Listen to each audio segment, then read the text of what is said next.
Stick around because Portia's got a great show for you coming up in just a couple of seconds. Great day.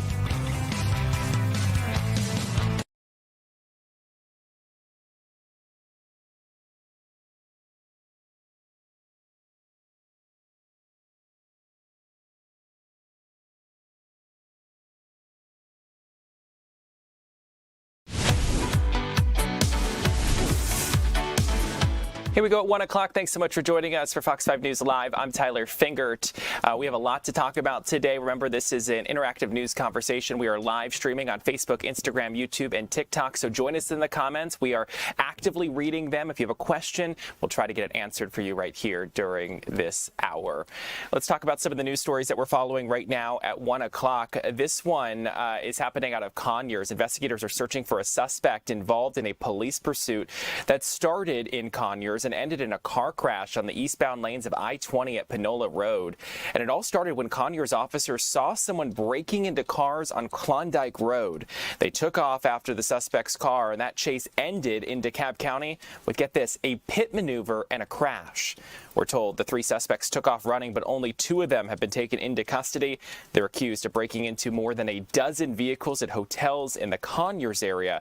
If you have any information, you are urged to contact Conyers Police. They would love to hear from you to be able to bring this final person into custody. Let's talk about this. So we've been talking about the issues with the lettuce that have been making people sick across the country. And now more states are reporting cases of severe intestinal disease, and federal health officials say they remain focused on lettuce from Taylor Farms as a potential common source for one of the larger outbreaks. It comes after the FDA announced a lab test that detected the parasite Cyclospora in an iceberg lettuce sample was actually a false positive. The sample was not part of the company's voluntary recall, which remains in place. Taylor Farms says it will continue to work with public health officials. So far, the CDC has confirmed more than 1,600 infections linked to this outbreak. The majority have been detected in Michigan. The agency says the numbers could be higher because many patients just simply recover from the illness without actually seeking medical care. As the investigation continues, some restaurant owners say they are making major changes to their menus. The FDA says it will continue testing lettuce samples as well as produce at the southern border to try and stem this. As we continue on, let's talk about this. So tomorrow it's going to be a big day here in Georgia, and that's because President Donald Trump is scheduled to visit Wheeler High School in Cobb County to pitch his student investment program. So here's what we know. President Trump plans to travel to the high school tomorrow to outline his Trump Accounts initiative, which sets up investment accounts that track the stock market on behalf of children. The event is scheduled to start at around 2 p.m., and those interested in attending are able to register. We have the link on our website, fox5atlanta.com. White House and Cobb County school officials confirm the president selected the district to highlight academic excellence and student success.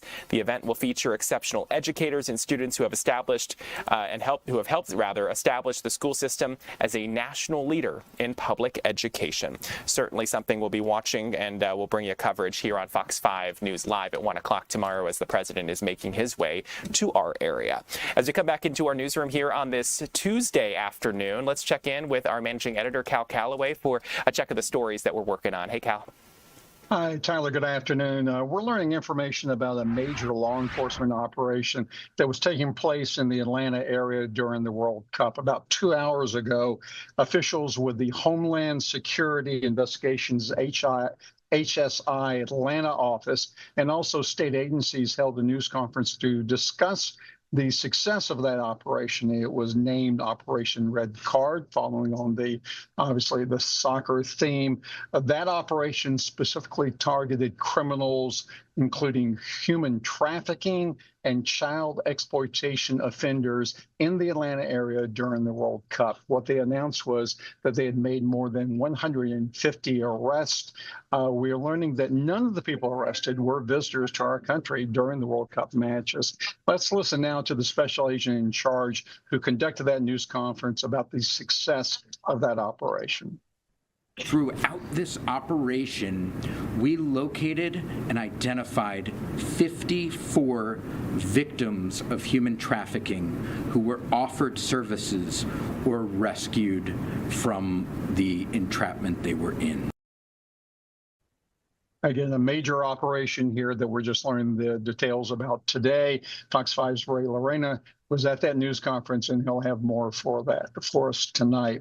Now, we're also learning about a developing story that's taking place in Coweta County. This was an early morning shooting. What we've learned so far is the shooting took place off of Highway 29. When deputies arrived at that scene, they started providing life-saving measures for the victim, who we understand is alive. We do not know their condition at this point. One of the interesting points to this investigation is immediately witnesses gave deputies information about a suspect vehicle. The Coweta County Sheriff's Office dispatched that information across the state. And several hours later, the suspect was arrested in Cook County, Georgia. Cook County is in South Georgia off I-75 in the Adel area. Fox 5's Doug Evans, in fact, is en route to the Coweta County Sheriff's Office as we speak to get more information about that case. And keeping with the law enforcement theme, this morning, Atlanta Public Schools unveiled their newest gear in their efforts to protect students and staffers during the school year. They showed off their new tactical and drone teams. Now, the plans for APS is that they will deploy these units where needed in schools and other district buildings. They also gave us a live demonstration of how they will use this equipment in the upcoming school year and in the future. Fox 5's Kevin Stewart will have details on that story tonight. So those are just some of the stories that we're working on this afternoon, Tyler. Yep, Cal, thanks so much for the update on those stories. Lots of interesting things, a wide variety, and we'll bring it to everyone throughout the afternoon here on Fox 5 News Live at 2 and 3 o'clock, and also on Fox 5 News at 4, 5, and 6. Cal Calloway, our managing editor, thanks so much for joining us this afternoon. As we continue on here on the topic of back to school, we know that kids are going to be heading back to the classroom in just a matter of weeks, and I'm sure many of them are dreading it. I mean, can we even believe that we're at this point? Well, back to school shopping is underway right now, and Walmart has allowed us to go inside. Our Eli Jordan is live at one of the Walmart stores here in Metro Atlanta with a look at the back to school shopping and what's going on. Hey, Eli. Hey, Tyler. Yeah, I mean, in less than 2 weeks, most Metro Atlanta school kids will be going back to school.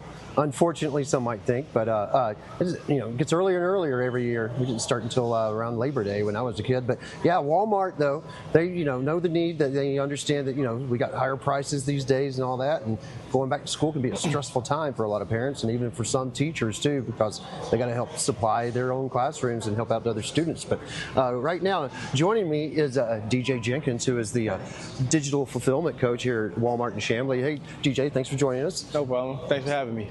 And so tell me, what are some of the popular items that you're seeing people ordering for back to school? Some of the items that I've been seeing a lot of customers shop for are like pencils, pens, notebooks, erasers. Your usual things that you'll see in a classroom setting: crayons, colored pencils, a lot of those things. And you guys did a lot of rollback prices on some hot items. Like I think 14 key items. Yes. What are some of those items? I said erasers, pencils, crayons, folders. We've had a lot of different pricing decreases for the first time since 2019. About 1,300 items that we made price changes on. Now your shelves look well stocked right now. Yes. But as we get closer and closer to the first day of the 26-27 school year, I mean these shelves will get more and more bare, but you guys are pretty much stocked up in the back and ready to go online, correct? Yep. We have a lot of back stock to make sure that we're taking care of all of our shoppers, even the last minute shoppers, so we can take care of all of our back to school needs. And it's more than just school supplies, though. I mean, you guys are prepared to help supply, kids take lunches to school. Yep. And I guess also something I didn't even think about, you have a pharmacy here and vaccines that might be needed. Yeah, we have, we're averaging $2 on meal solutions per kid. So, come get your food for like the lunch boxes, Lunchables, Chef Boyardee, and like you said, touching on that health and wellness part, vaccines for the kids. When we know that during that back to school season, when a lot of increase in sickness, so we want to make sure that we're taking care of the kids as well in that part. Now, the school year goes on throughout the year, of course, into next year and all that. Mm-hmm. What are some items you suggest parents might want to stock up on while they're here, and to help to keep them from having to come back throughout the year? I would say glue, colored pencils, those folders, especially the college rule paper, a lot of those essentials, and keeping snacks inside the kids' lunchboxes as they go back to school. You know, they kind of run out of those fast. Oh yeah, that's real key. You got to have those snacks in the lunchboxes. And I guess if people don't want to deal with the traffic, get out the heat and all that, Yes. I mean, people are welcome to order online, correct? 100%. We're here to fulfill all your order needs online. And any tips about, when they come to pick it up or anything, or parking in the right spot or anything like Yeah, that? just give us a heads up so we can make sure we get it out to you in less than 30 seconds. Awesome. Well, DJ Jenkins of Digital Fulfillment Coach here at Walmart, thanks for talking and taking your time. And Tyler, don't forget to get your Ticonderoga pencils. Those are the ones that are, that you're cool if you got the Ticonderogas. You're not cool if you don't. But See, I was always that mechanical pencil. How it is, I love that. Mechanical I always loved cool, the mechanical pencil, the Bic mechanical pencil when I was back in K through 12. That was always my thing, and the teachers hated it. I always went to the college bookstore and got all these like real fancy ones, and then I'd break, and then my parents would get mad at me for getting expensive stuff. And like, what are you doing, kid? But yeah, back to school. They're not expensive here at Walmart. If you need stuff, come on out, shop around. They might have what you need. Tyler? Eli, thanks so much for a look. We'll check in with you at 2 and 3 o'clock. Let's see if we can take a live look outside now at Truist Park. You can see certainly a lot of clouds out there, but there's some blue skies peeking through, and you can also see that there's definitely some sun shining through. And later today, I know that the Braves will be back on the field for another game against the Padres. First pitch 7:15. Let's get a check of the forecast with Fox 5 Storm Team meteorologist Alex Forbes. Glad you're here. Well, so look, we came close to some rain at Truist Park this weekend. I was in Smyrna at the time, and it was like sprinkling where I was, and they stayed dry at Truist Park. I expect to stay dry there this evening as well. Temperatures falling from the upper 80s down into the low 80s. Don't forget the sunglasses, especially if you were sitting down that third base line, because it will be in your face, no doubt. It is a warm one out there right now. 91 in Atlanta, 95 in Covington, 99 over in Eatonton, 95 in Athens, and 86 actually up there in Blairsville. That's what it feels like. Take a couple numbers off and you get your air temperature. Notice we've got that cloud cover out there, but no rain in our neck of the woods. Do have some showers and storms up across really the northeast. Severe thunderstorm warnings from Detroit over across to New York. That is going to stay up there. Down to the south, we've got Tropical Storm Bertha, which is south of, say, the Destin area right now. The center of it is, but all of the activity is really dislocated down to the south. That's going to be really, say in line with Tampa. So we got that northerly shear on the storm, and that's keeping things relatively quiet. Now, we do have a level 3 severe weather day up to the north, and I'm showing you this because we are a very small part of a much larger puzzle. We do technically have a low-end level 1 risk for far north Georgia, but I am not concerned about it. In fact, I don't even expect it to storm up there today. So do with that what you will. 40% chance of rain Wednesday, 60% Thursday, Friday, Saturday, and then in the days to come, we will remain unsettled. That is a cold front coming down. That's the same front that's prompting the level 3. Unfortunately, though, it is not going to pass through. So while our rain chances will remain elevated, and we'll see a decent chance of rain tomorrow, our temperatures are not going to come crashing down like they're going to see up to the north. So that is the lay of the land here. Tropical Storm Bertha, winds of 60. It is moving north-northwest at about 3 miles an hour. It is going to stay away from us. Notice how you get those reds and yellows on the south side of the storm. So the most impactful piece of this storm will remain off the coastline and is not really a concern for the United States. That being said, there's still squally weather down on the Florida Panhandle across Alabama, Mississippi, and Louisiana in the days to come. There's your Fox 5 Storm Team 7-day forecast. Summertime in Georgia. At least we're not 100 plus because this is the time of year we would be doing it.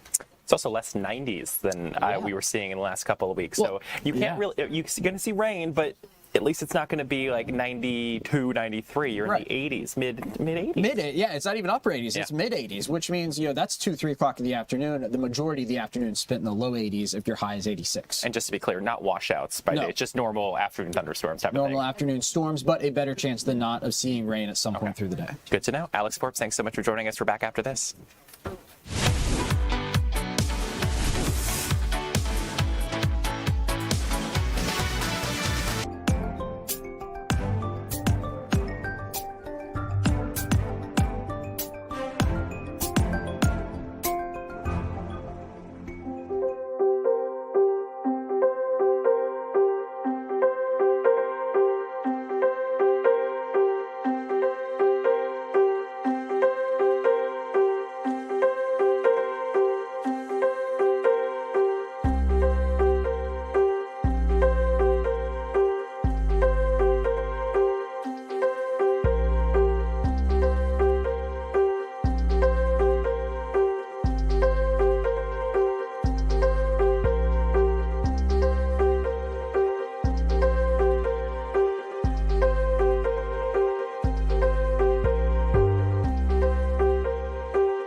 And welcome back to Fox 5 News Live on this Tuesday afternoon. The time now 1:16, and we are ignoring the haters on this Tuesday.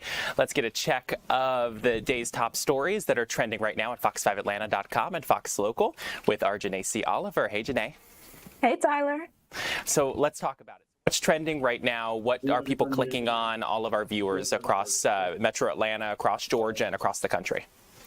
Yes, so our first story covers Loganville police asking for help identifying a thief caught on camera at Publix. Surveillance video shows a man stealing a wallet out of a woman's purse near the dairy case, using a store shopping guide to hide what he was doing. While it remains unknown if he left the store on foot or by a vehicle, we are able to see that he was wearing a gray hoodie with the number 87 on it, as you can see. If you recognize him or have any information, call the Loganville Police Department right away. Hopefully someone can recognize him and be able to help police. Let's move on. This next story I'm super excited for because I hadn't had a chance to check in on this specific story that's on our website right now. But the headline is, I'll switch it so everyone can see it. It mentions a deer and it crashed through a restaurant. What can you tell us? Yes, this story is a wild story out of Fingert. Indeed. On Monday morning, 2 deer crashed through separate storefront windows at the exact same time. Surveillance shows 1 deer bounding over pool tables at a local bar, but only after crashing into a vending machine first. Meanwhile, the second deer was trapped itself in a spa restroom. Employees were unaware the animal was inside, and when they opened the door, to their surprise, a deer came running out. Both deer escaped to the woods and no people were hurt, but businesses are facing thousands in damage. Oh dear. Sorry. I'm glad there's no damage. Sorry. I at least got everyone laughing up here on our set. But thankfully, no one was injured. But the damage is obviously something serious about. And I can understand why people are clicking on that, because just the headline of a deer crashing through a restaurant, you want to see the video. And the fact that it's caught on video and we were able to show it to everyone, I think is the most unique part of the story, because sometimes things like this happen and it's just not on video. Exactly. It sounded unreal. We were talking about it up here at the digital desk, saying it sounded like something out of a movie, like Madagascar or something. It sounded unreal. Mm-hmm. Can I put you on the spot here? Is it one of our top stories, like near the top 1, 2, or 3? Because I feel like something like that has to be probably 1, 2, or 3 on our website. Last time I checked, it was going up, so it may make its way to the top 3. Okay, so let's go on. So this is something that can probably make everyone happy. So some deals at Kroger. What can you tell us? Yes, if you're looking to cut your grocery bill, a new study finds Kroger is currently beating Walmart and Aldi on basics. Kroger ranked cheapest for store brand staples like eggs, bread, and pasta, with a 15-item basket totaling to just $30. Saving like this really matters right now, especially with grocery costs jumping 32% over the past 5 years, leaving so many people feeling the squeeze when we get to checkout. In fact, more than 1 in 4 working-age Americans are now using credit cards just to cover their regular food bills. So this has been some pretty good news. Yeah, one of my good friends, one of our producers here at Fox 5, she loves the discount bin at Kroger. She loves using the coupons, and she always talks about how she's able to get a good deal at Kroger and be able to get stuff that maybe she wouldn't normally buy, but she's able to get it for a good deal and be able to save some money. So it's nice to see, and especially the fact that Kroger is here in our area. People, if they're looking to try to save some money, Kroger might be the place to do it. Yes, we have to take advantage. Mm-hmm. Janae C. Oliver, thanks so much for joining us for the stories that are trending on fox5atlanta.com and Fox Local. I do appreciate it. Always love chatting with you. And as we continue on here, let's talk about the Braves once again. So they are actually not only going to be playing today at Truist Park against the Padres, but they're actually doing this across our area. They are bringing the clubhouse store directly to neighborhoods across Metro Atlanta with what is called their Out of the Park mobile retail shop. And our Joanne Feldman got to see the merchandise for herself. Let's take a look. Really very exciting. What is it that made the Braves literally decide to take this on the road? We wanted to take merchandise all over Braves country. So we, of course, have our stores at Truist Park, but if you can't make it to a game, we wanted to be able to take merchandise on the road to our Braves fans all over Braves country, and even right here in Atlanta, throughout the greater Atlanta area. I was telling you during the break, I'm so glad, because I had an in. My son used to live in the Battery, so I had someone who could go down to that Clubhouse store pretty much whenever. Now he can't, so I've got another option here. That's right. I love it. All right, so you're talking about, let's get to some of what you brought first. Yes. The kind of merchandise that's available and some of the exclusive merchandise too. Of course. So we're taking the truck this week to some spots here in greater Atlanta, and so we have some fun new things in this truck that I wanted to make sure everyone knew about. First is our ice cream collection. It looks a little crazy and wild, but it's really trendy right now. I could get into this. It's a really cool. It's got, of course, some sprinkles. I love the chocolate dripping down from the A. That's, I think, my favorite part. We've got lots of fun things for kids and adults with our ice cream collection. It's fun and whimsical. I love it. Yes. A few things that are just in the truck. So if you come to a game, you might not see these in the store, but you have the opportunity to come to the truck and get them this week. This is a new hat. It's got a suede bill, which is a really popular trend right now. It's a new hat. And then this is an Onward Reserve polo, which is an amazing brand, very popular. And if you can see, it's like little tiny batters and Braves A all over the polo. This is a new trendy polo in the style that is really popular right now. That's fantastic. This is a women's tee. I wanted to point out we do have women's and kids options in the truck. So just a fun way to see, that we've got women's, kids, hats, t-shirts. You got Braves fans of all ages, so you got them all covered. Yes, right? we have stuff for men's, women, and kids in the truck. Yeah. And then lastly, these are really cool. Andrew Jones is going to the Hall of Fame, MLB Hall of Fame this weekend. He's being inducted, and these are some hats that he actually designed with us. Okay, that's awesome. Yeah, so it's got his AJ25 logo. This one's got a little spider web on it, which is kind of a tribute to his outfield catches. He would make some really cool catches on the wall like Spider-Man. So we've got some designed hats that he designed with his signature on the side and Braves A with his AJ25 logo. And we'll have these in the truck this week too. Very cool. Yeah, I love the accessibility of this. So where are you going to be? Where are you traveling around? How can people take advantage of this? Definitely. So this week, like I said, we're going to be right here in Atlanta. We're calling it the Backyard Tour. We've gone all over Braves country. We've gone as far as Myrtle Beach, but this week we're in Atlanta area. So we're going to be in Alpharetta and Woodstock. Tomorrow at Alpharetta, Thursday I think in Woodstock, and the next week we'll be in Canton and Cumming. Okay. So really we're coming right to the neighborhoods where we already know Braves fans are there. We're just going to bring you some new stuff, some exclusive stuff that you can't get anywhere else. I love it. And we're looking at the truck there because obviously we're not inside the truck today, but for fans that come up to experience it, what do they experience? Like I said, we've got Braves gear for men, women's, and kids. We've got jerseys and hats and some exclusive fun stuff. And we've got, like I said, it looks just like a food truck, but we sell merchandise. So you pop up in the window. We're going to be at Kroger, so lots of opportunity to come out there and shop and see what we've got in the truck. You make it so easy. All right, and so they're in the middle of their series with the Padres right now. So there's some special highlights this week. What's going on? Yeah, so tomorrow I think is Jermaine Dupri bobblehead day, which is exciting. I heard he was here, so that's a really fun one. And we've just got some really great stuff this week at the Truist Park. So Braves fans want to come on out. We got a little preview last week of his little bobblehead, so definitely worth checking out. And one other thing I wanted to mention, because I was looking at the website, I wanted to find the addresses of where I could go catch up with the retail truck. But there's also an opportunity if you have a big event and you would like the Braves truck to come to you. Yes. How do they do that? Yeah, so you can go to braves.com/outofthepark, and we have a form there that they can fill out if they want the truck to come to their town or if an event coming up that you think Braves fans would want to come and buy some merchandise, and we can be in contact. You just fill out that little form. And then also follow us on Instagram at BravesOutOfThePark. That's our name of our truck. And that's how you kind of keep up with where we're going. We'll do some live shots from our events. We put product on there that we're going to have. So it's a really fun way to say, keep up with where we're going and be like, I'm going to make it. I got to make it out there to Canton tomorrow because they're going to be there. So. I love it. Well, thank you so much for bringing in a little preview of this. We appreciate it. And of course, you can find the Braves Out of the Park mobile retail experience tomorrow at the Alpharetta Kroger. That's going to be from 12 to 6 p.m. That address is 10945 State Bridge Road, Alpharetta at 30022. And if you want more of the locations, you can, like she said, follow along on social media at Braves Out of the Park. And you can find more Good Day segments on our website, fox5atlanta.com. Just navigate to the Good Day section. I just want to comment on one thing real quick. Someone had commented on our TikTok after my little joke about the deer. Oh dear. Someone said, Tyler, clock out. Probably everyone who's surrounding me right now was all telling me that I need to stop with the puns today, and we're just getting started. We still have a lot more ahead here on Fox 5 News Live at 1 o'clock. We're back in 2 minutes.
And welcome back to Fox 5 News Live on this Tuesday afternoon. The time now 1:28. We're so glad you're here. As we continue on, let's talk about college football. It is back in the spotlight because SEC Media Days going on right now. And Georgia head football coach Kirby Smart and several Bulldogs players spoke this morning in our Georgia chambers. And DJ Shockley are live in Tampa right now with all the details. I think we're all excited that college football is back, getting close to being back, because we've gotten through soccer. Now it's time to focus on everyone's one true love around here, and that's college football.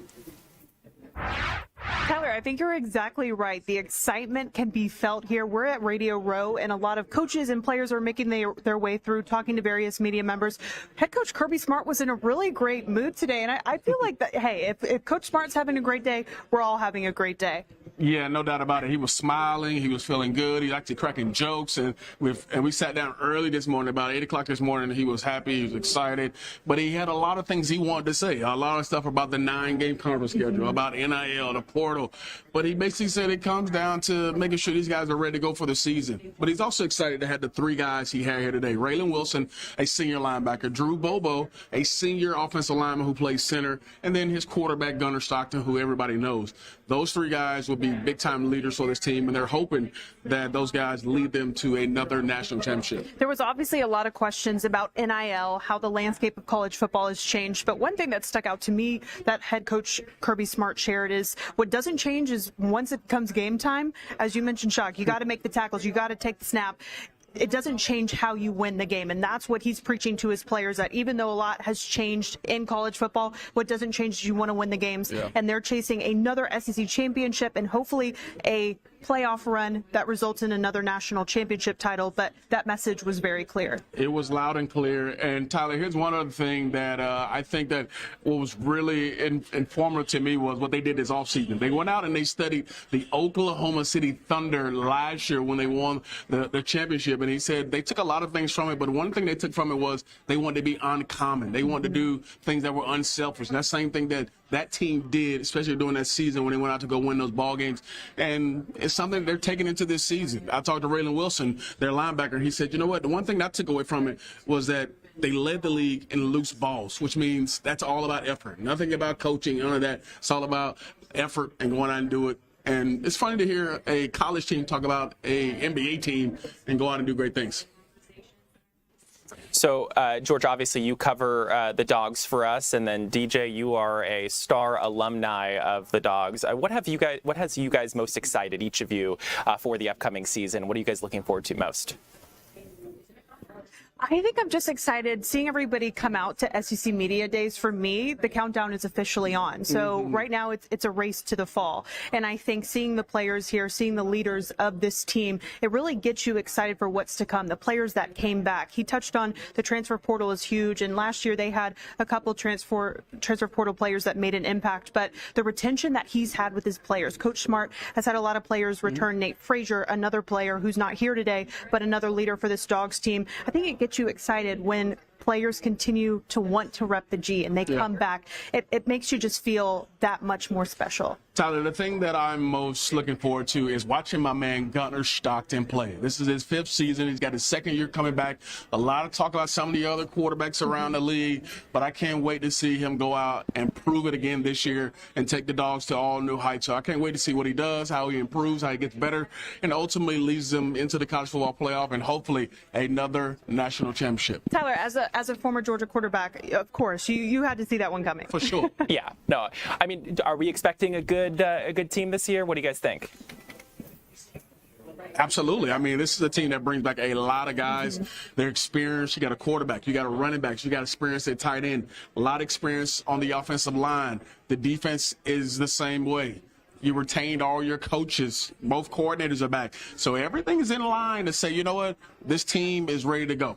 I do think there's some question marks surrounding the wide receiver room, but it's funny. Somebody mentioned that today to Coach Smart, and he said, that's all you need, right? A little rat poison. Keep talking, because that gives our players the extra oomph. So even though the wide receiver room is questionable, to be determined, quarterback Gunnar Stockton is a reliable asset, and I feel like he's going to rally the room. They talked about he has the trust in the players. He had that last year. He's going to have that again this season. I'm excited to see what is to come this fall. Yep, I'm super excited as well. And as we saw with the World Cup, and we know in sports in general, you never know until the game or the match is over, until that final score and it's final. So obviously we're hoping for the Dogs to go far again, and a national championship would be fantastic. Guys, thanks so much for joining us. I know you'll be joining us in the coming hours over the course of the next several hours here. Oh, go ahead, DJ. You said football. Now it's time for real football. Football. Let's go. That's if we planned this. I was going to set you up so you can deliver that after we've been talking about soccer for so long. DJ, always a pleasure. Georgia, thanks so much. As we continue on here on this Tuesday afternoon, let's talk about something that is vitally important. People should know, because we know that sudden cardiac arrest can happen at any time for people who may not even know that they're dealing with something serious. Well, a new CPR and life-saving support training center in Union City is working to equip everyday people with the confidence and the skills needed to respond before first responders can even get to the scene. Our Maria Guzman joins us live with more on why this basic life-saving skill of CPR is so important. Maria, good to see you.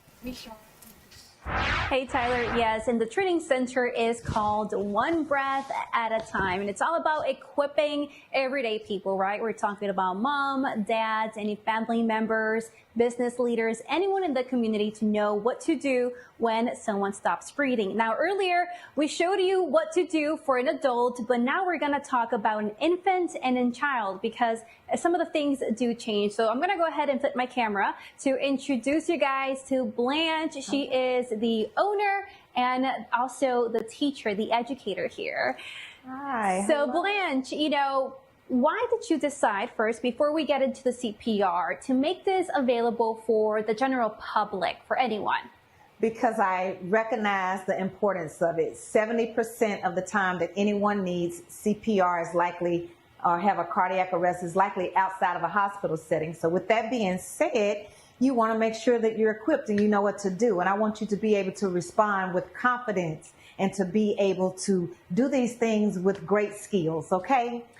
So right here we got an infant and a child, right? So let's go ahead and start with performing CPR on an infant. And before we get there, infant, what age is that? How many months? So an infant is considered 1 second old. The moment that they're born, they're considered an infant up until the age of 1, okay? So when you're doing compressions or doing CPR on an infant, the way you check for responsiveness will be totally different than what you would on an adult and or a child. So when you're checking for responsiveness on an infant, you want to grab the little sensitive part, which is the feet. Tap the little bottom of the feet, and you want to, baby, you okay, and there's no response. You're going to feel for a pulse at a different location. This is known as the brachial. So you want to go inside the elbow, right above it, and you want to feel for a pulse. You're going to be checking for breathing to see if the chest is going up and down at the same time. There's no pulse, no breathing. You want to go ahead and activate the emergency response by calling 911, asking someone to get the AED. If you did not witness a child being unresponsive, you want to do 5 cycles of CPR before calling 911. But when we get ready to do our CPR, we're basically wanting to make sure that we are lining up. We're going to do, I like doing the 2 thumbs encircling technique. You can use one hand, but I like to use the 2 thumbs encircling technique. I'm using my imaginary line in between the nipples, and I'm here. This is called the 2 thumbs encircling technique. My hand is cupped underneath. The patient is on a hard surface, and I am compressing. If I am alone, I will be doing 30 compressions. And this little light here that you see, it's yellow. That means, see that? I was going way too fast, so I want to slow it down. I'm saving a life, saving a life. I'm saving a life, saving a life. After I do my 2 breaths, I want to do the head, chin, tilt. I have to be very, very careful. I do not want to extend that head all the way back too far because it could cut off the airway. So we're going to just put the baby in a sniffing position and give 2 breaths. 1 breath, 2 breaths, and then I get right back into doing my compressions, okay?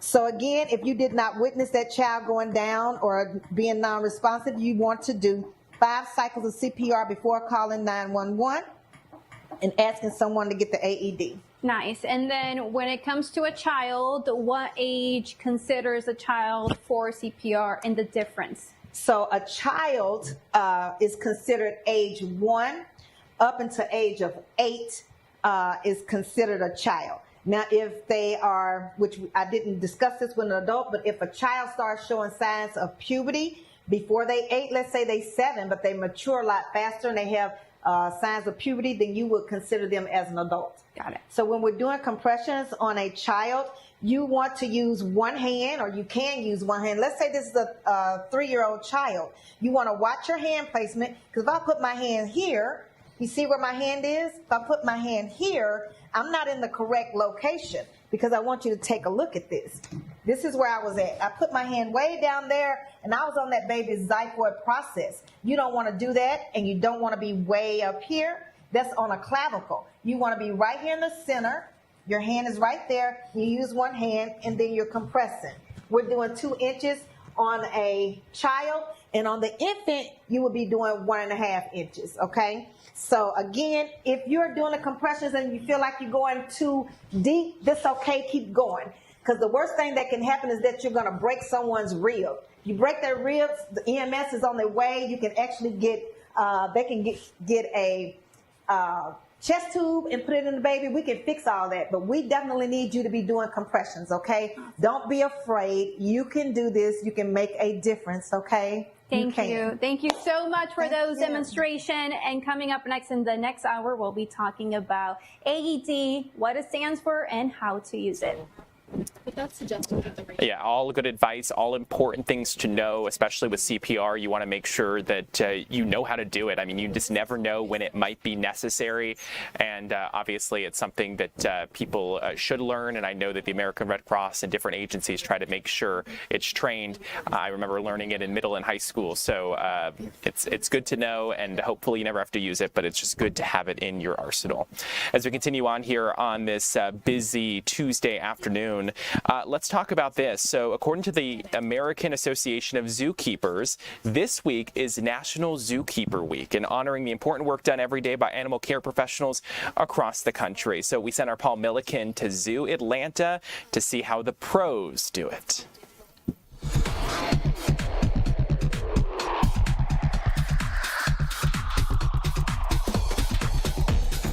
Well, it is always amazing to be at Zoo Atlanta. It's even more amazing to be behind the scenes at Zoo Atlanta. And this has been a really good week to visit because it is National Zookeeper Week. And that means we are celebrating the work of people like Molly. Molly, it's good to see you. How are you? I'm doing wonderful. Thank you. Good. Well, tell me what led you into this line of work. What was your beginning into the keeper world? It was kind of by accident. I have multiple degrees in animal science. And while I was earning my master's degree, I started working at a museum, the North Carolina Museum of Natural Science, and there I started working with actually a lot of reptiles and amphibians. Yeah. I worked there for a while, and then I wanted to move to an AZA facility, and so I applied to Zoo Atlanta and went through the interview process and got the job. Amazing. And I've been here for a little over 2 years. I love that. So do you exclusively work here in the Scaly, Slimy, Spectacular? So we have animals all over the zoo. We do have like turtles, our Komodo dragon, that sort of thing. Personally, I do stay in our Scaly, Slimy area, but I work both in front of the public and behind the scenes. Very cool. And you were saying before, you sort of love that because you're an outgoing person. You like to get to expose people to these amazing animals. Yeah, so talking to the public is a really important part of what we do, educating people. We do keeper talks, we do things for like nighttime events, and talking to people is really the best way to educate them about these amazing animals. Right, especially about things like amphibians and reptiles, which sometimes get a little bit of a bad reputation, but they are the most amazing creatures. Right? Yeah, ecologically speaking, these animals are very, very important. And so, you know, getting people to understand that and help us protect them and their natural habitats is, you know, something that we can all do and talk to them about. I love that. Okay, before you put me to work, I have two quick questions. Number one, what is your favorite thing about being a keeper? Working with the animals, of course, but also talking to people. Cool, very cool. And also, what would your advice be for people who are inspired this week because it's National Zookeeper Week and say, maybe I want to do that when I grow up? What is your advice? Start volunteering as early as you can.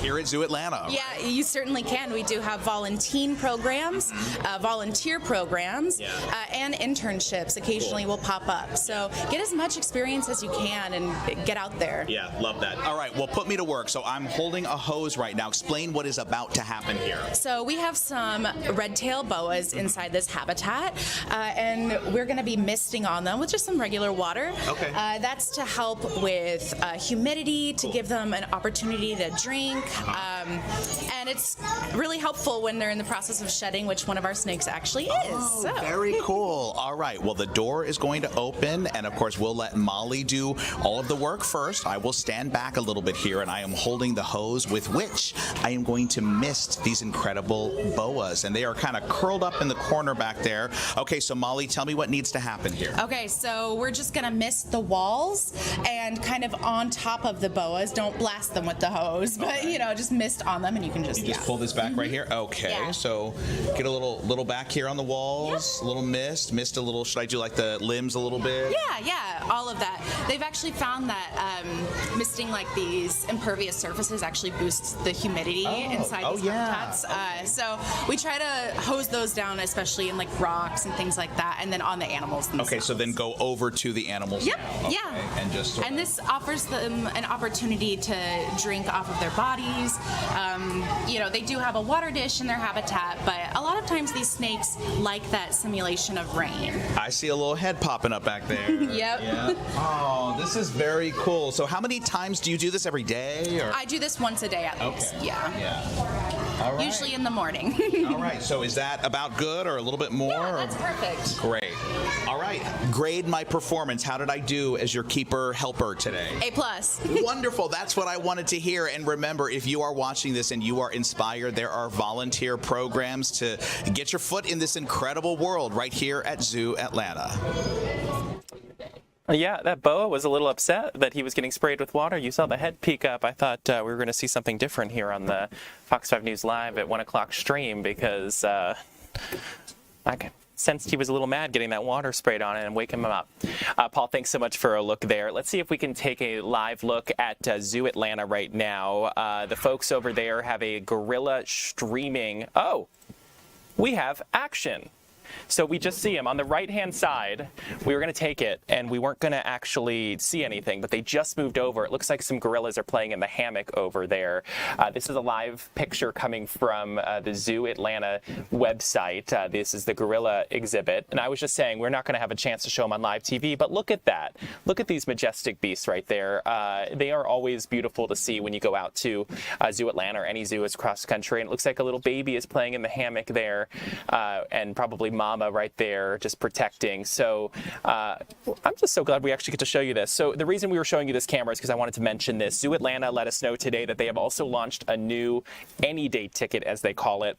And so they say if plans change, the weather doesn't always cooperate and life happens, they're now launching this all new any day ticket so guests can take advantage of the ultimate flexibility. So you can purchase today and then go anytime. So you can wait until the weather's a little cooler if you realize today is not so great, and that's going to be available on their website, zooatlanta.org rather, and the any-day ticket, which remains valid through February 28th, 2027, they say, will take the guesswork out of the weather forecast, and you can choose the date. That is so cool to be able to see them there. So glad we could show it to you here on Fox 5 News Live at 1 o'clock live. So we still have a lot more ahead here on Fox 5 News Live at 1 o'clock. So tomorrow, President Trump is visiting DeKalb County to discuss his Trump account. So we want to know, how does it compare to the 529 accounts? We'll be talking to an expert just ahead.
We're approaching 1:50 on this Tuesday afternoon. Thanks so much for sticking with us. I'm Tyler Fingert. Let's talk about this next story. We know President Donald Trump will be in DeKalb County pretty much 24 hours from now. He's here to highlight the new Trump Savings Program for children. But with Georgia also making major changes to its Path to College 529 plan, we wanted to know, what does this actually mean and what the differences are? And because many parents, I'm sure, are wondering which option is going to be right for their family. So joining us now is Bethany Wetzel, Treasury Program Director for the state of Georgia to help break it all down. Bethany, thanks for being here. Thank you for having me, Tyler. Great to be here. Yeah, this is an important topic. I think a lot of people are wondering what the differences are. So let's start there. So what exactly is the Trump savings account, and what exactly how is it different than Georgia's Path to College 529 plan? Right. Great question. So a Trump savings account is a way for a family to start building long-term wealth and retirement savings for their child. So they are different than a 529 plan in that a 529 plan is designed specifically for education savings. And really what you choose or how you use them is going to depend on your savings goal. Well, and so does one really replace the other? Are they kind of mutually exclusive? Can you do both? Will it benefit you to have both? Is one better than the other? I mean, what should parents weigh here? So they aren't competing resources or competing tools. They really are designed or really can complement each other. And again, it's going to depend on your savings goal. So a Trump account, if a baby is born in between the years or in the years of 2025, 2026, 2027, and 2028, they're going to get $1,000 seed contribution to their account from the federal government. So that is free money. And really, if you are a parent of one of those kids, you should take that money. You shouldn't leave that on the table. And then if you do that, you want to decide what you want to use that account for. There are restrictions on when they can be accessed. The funds can't be accessed until they are 18 years old.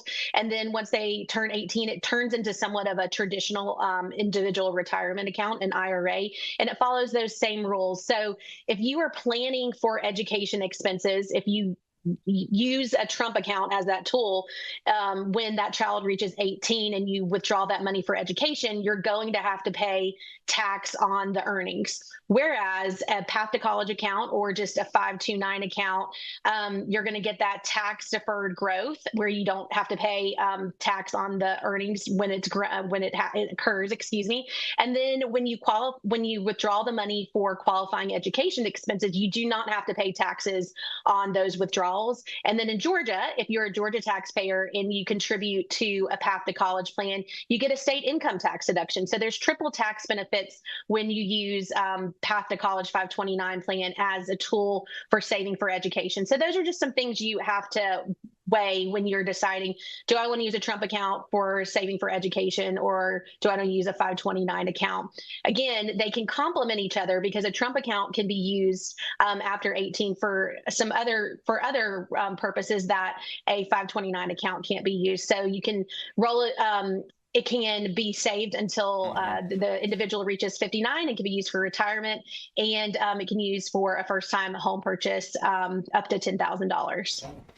Yeah, I mean, honestly, and it sounds like the Trump accounts, I'm learning a lot with you here. The Trump account sounds like free money, so it sounds like people should do it if they qualify for it and be able to, the parents should do it for their kids so they can benefit from it years to come. But I want to be able to talk about this. So Georgia just announced some major changes to its 529 plan. What are those updates, and how does it benefit families?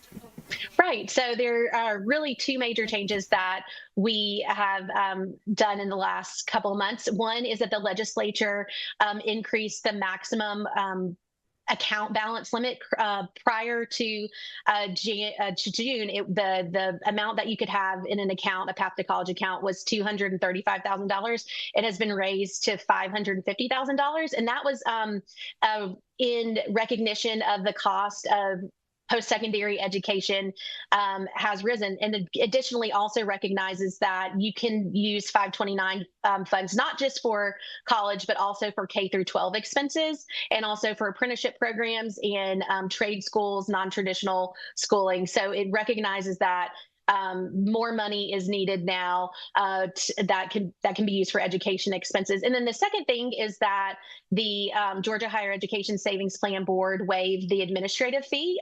So we are now assessing no administrative fee, which means that Georgia's Path to College plan is the lowest cost plan in the nation. So it's really a good value. It's a great plan as far as how it's managed and run, and a good option. But now it is the lowest cost plan in the nation for someone to use for saving for college. And Bethany, we're running out of time here. In about 20 seconds, what can you tell us the biggest piece of advice you have for parents and guardians who are looking to save for their child's future but don't know where to start? Right. So I would recommend that you do some research. You can start by doing that by going to our website at www.path529.com. You can learn more about that. And then also just, set some goals and figure out what your goal is for saving for your child. And that saving early is, regardless of how you save and what you use, is what's important. Saving early and saving consistently. Bethany Wetzel, thanks so much for joining us here on Fox 5 News Live at 1 o'clock. I do appreciate it. Great topic to talk about as parents are navigating this, and obviously with President Donald Trump coming to our area to talk about Trump accounts tomorrow. Thanks again for joining us. And that is going to do it for us for Fox 5 News Live at 1 o'clock. I'm Tyler Fingert. Ariel Onstadt will join you at the top of the hour at 2.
Welcome in, everyone. I'm Ariel Onstadt. Thanks so much for being here on your Tuesday afternoon. Let's get right into it. We're continuing to track the impacts of the World Cup here in Atlanta. And one of the big efforts that investigators targeted was human trafficking and child exploitation. Ray Urena has just finished up from a news conference with Homeland Security Investigations. Ray, what are you learning this afternoon?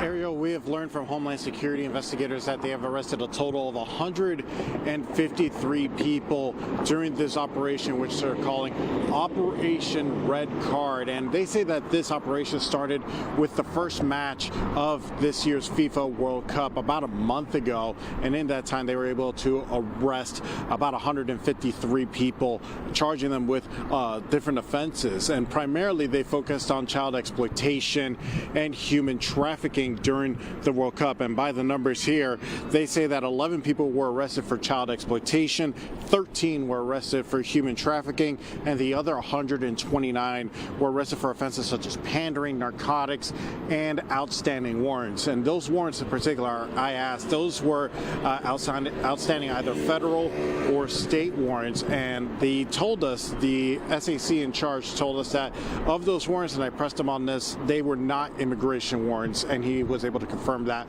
for us. But however, 14 of the people that they arrested and charged in this operation, HSI says they were unlawfully present in the U.S. So again, 153 people have been arrested. Agencies, this was a coordination of undercover agencies. It was spread out across Metro Atlanta, and these agencies include HSI, the GBI, and of course other state and local law enforcement. Now, I want to play a clip here of the SEC, the special agent in charge of HSI Atlanta. He talks about some of the cases that stood out to them the most throughout this operation. Here's a couple of them that he says stood out to them.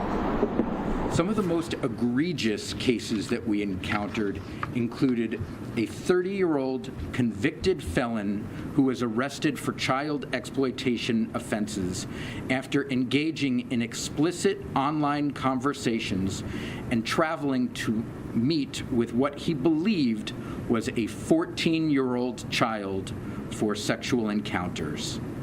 He arrived at this meetup location with a shotgun and body armor in his vehicle.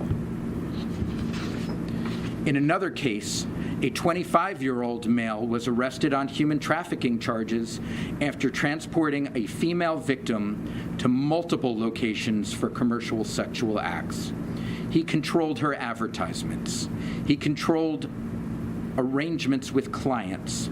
He collected all proceeds and kept her under his direct control at hotels. In his vehicle, we also recovered a firearm.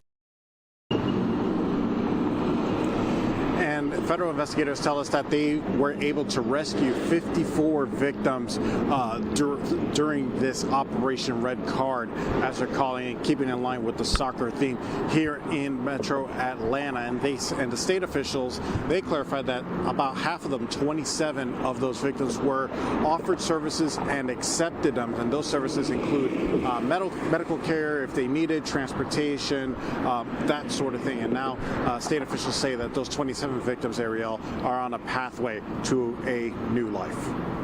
Ray, heartbreaking situation. I'm glad that they were able to find these suspects and put these crimes to rest and hopefully get those victims connected to the help and support that they need. Do they feel like, and I'm not sure if you were able to ask them this, that the World Cup created opportunities, special opportunities beyond what we normally see for this kind of illicit behavior? Yeah, with the World Cup, they always worried that human trafficking would be a concern, and they talked about that during the press conference. Obviously, they didn't know exactly how much they were going to get throughout this whole process. They didn't know how big the problem was going to be. But overall, they say because they were able to save those 54 victims and get those 27 connected with those services, that they've called this operation a success. And I do want to point out, Ariel, that all these people that were arrested, they say that there were no outside international visitors who came solely for the World Cup. There were none of them that were among the arrests, the 153 arrests that they made throughout this operation. Good to know, Ray. So it's not like people visiting for a World Cup game were among these arrestees or these suspects. So, Ray, anything else you want to add? Yeah, good to know. Okay. Anything else? Well, I've pretty much covered everything. Again, we don't know a lot of the names of the suspects right now. The authorities have not realized any specific names. They've identified the specific cases that they thought were what they believe were the most egregious, but they did not tell us any names of any particular suspects. So that remains something that we'll keep an eye out. Ray, thank you as always. We'll see you again later this evening. I'll let you get back to gathering information. As we continue here at 2 o'clock, you guys, let's talk about something that may have a major impact on your commute. I-285 is going to shut down again. This is a planned shutdown between two exits. So if this is a part of your commute, just listen. It's going to happen between exit 16 and exit 18. A stretch of 285 is going to close once again this weekend, and that'll be between South Atlanta Road and Paces Ferry Road. Crews are working to reconstruct the interstate's west side. All lanes between South Atlanta Road, exit 16, and Paces Ferry Road, exit 18, will close starting Friday at 7 p.m. and will remain closed until Monday at 5 a.m. This is according to the Georgia Department of Transportation, and crews are going to ban all traffic on both sides of the interstate while they are able to work on the interstate itself. Advanced roadsides will direct drivers to detours along I-20 and the I-75-85 connector. This is the third segment of a reconstruction project focused on replacing shoulders, guardrails, glare screens, and concrete median barriers there along the corridor. So we'll keep you updated, but keep in mind that is scheduled for this weekend, 7 p.m. Friday till 5 a.m. Monday, all lanes of I-285 between exits 16 and 18, South Atlanta Road and East Paces Ferry Road. Let's talk a little bit about what's unfolding in Stockbridge right now, because we discussed this at length yesterday, and I want to give you an update and let you know that as of now, Mayor Jaden Williams has still not returned city-issued devices and purchase cards. He was scheduled to do so at noon yesterday. So I'd like to go into this investigation for those who are unfamiliar, because the 22-year-old leader is under intense outside investigation and scrutiny after a secret tip delivered directly to top city officials accused him of some wrongdoing. This celebrated young mayor is facing this controversy as this outside investigation continues into operations at Stockbridge City Hall. And now the city council ordered that 22-year-old mayor Jaden Williams turn in his city-issued devices and purchase cards by a looming deadline. That was noon yesterday, which he missed. The Stockbridge City Council stripped Williams of his purchase, fuel, and city-issued cards while banning him from city property. The investigation began after an administrative tip flagged the city manager, finance department, and city attorney. Voters had elected Williams, the city's youngest mayor, last November. A city statement stressed that these steps are administrative and do not prove any misconduct or wrongdoing. Williams maintains all constitutional and charter rights under Georgia law and remains scheduled to meet with his constituents on Friday. So we will keep you updated. As of now, we're still not sure of some of the exact nature of the tip or what prompted this investigation. So as that continues, we will let you know when we have those details. But in the meantime, let's talk about something that unfolded in Conyers. We understand that 2 people have been arrested and 1 person is still at large. Police are searching for a runaway suspect after a pursuit on I-20 happened. This was linked to a string of early morning hotel car break-ins, and it ended in a collision with an officer's cruiser Tuesday. They responded to the Comfort Inn on Klondike Road around 3:17 in the morning Tuesday after receiving reports of active vehicle break-ins. Dispatchers warned responding officers that the suspect's vehicle was fleeing the scene, and this caused police to start a chase on I-20 near Panola Road. An officer executed a pit maneuver to stop that fleeing car, causing a crash with a Conyers police cruiser. All 3 occupants jumped from the car and ran, but officers captured 2 of them. The 3rd suspect got away. Authorities believe the group is responsible for 12 break-ins across 3 separate Conyers hotels. They've not released the names or ages of those in custody, nor have they provided a physical description of that 3rd suspect who ran away. So we will keep you updated as we get those details. Keep in mind, they've also not disclosed whether any officers or suspects were hurt in this collision. Let's continue and get you out to Coweta County because I want to talk about a suspect who has been captured after an overnight shooting. Our Doug Evans has been following up on the latest regarding this story and joins us now live. Doug, what can you share with us? Hey, Ariel, I'm waiting outside the Coweta County Sheriff's Office. We're expecting them to release details of this overnight shooting in Coweta County last night. I just returned from the crime scene just a few minutes ago, and I can tell you what I saw there, and that is it's a small frame home in kind of an industrial complex. I pulled up about the same time as the landlord did. Nice guy. He told me that he was alerted to a crime scene at his rental house earlier this morning. He told me that one person is in custody and that the other person is in the hospital, apparently doing better. And that's all the extent of what he knew about that, other than he said it's been pretty quiet over there. This home is on Gordon Road. So sorry we couldn't get you that video. I just returned from that crime scene. I'm literally just a few minutes ago. So here at the Coweta County Sheriff's Office, what we know is that there was a shooting there on Gordon Road overnight in the 1 o'clock a.m. hour. They were called to that scene and immediately began first aid on a victim there. Witnesses were able to tell them about a suspect. There was a bolo, a be on the lookout for a vehicle that was put out. We understand that law enforcement captured that suspect related to that vehicle somewhere in Cook County, Georgia, which is in southern Georgia.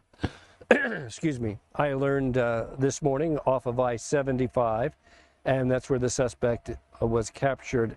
And then I'm told has been brought back here to the Coweta County Sheriff's Office. So investigators have been up all night long here in Coweta County investigating the shooting, and we expect to have more details for you within the next hour, Ariel. Doug, thanks so much for joining us in your process. I know you're between trying to gather information, so glad we could check in with you and see where the investigation stands. I know we'll get to see that video later this evening, and you're waiting to get more information there from investigators in this case. We will stay tuned to you for more on that later this evening. So, Doug, thanks so much for letting us know where things stand. I appreciate you. As we continue here at 2 o'clock, you guys, let's talk about some consumer news here, because I'm curious, what grocery store do you think is the most affordable, or at least the one that's the best on your wallet, for example? Because I hear a lot of people talk about Aldi, talk about Walmart, talk about a lot of different places, and I get it. But according to a new study, Kroger is actually the grocery chain that is beating Walmart and Aldi in this price war. It is an Ohio-based grocer, and it apparently has the cheapest store brand grocery basket in a new price comparison of 4 major U.S. grocery chains. Restaurant Furniture Plus did a study, and it compared the cost of 15 store brand essentials at Kroger, Walmart, Aldi, and Albertsons. This looked at milk, bread, eggs, chicken breasts, spaghetti, canned beans, and baking items, and Southern Living reported these findings. Kroger ranked at number 1, with a total basket cost of $30. Kroger had the cheapest store brand grocery basket in this new price comparison, and the grocer also had the lowest prices on 10 of the 15 items analyzed, more than any other retailer in the study.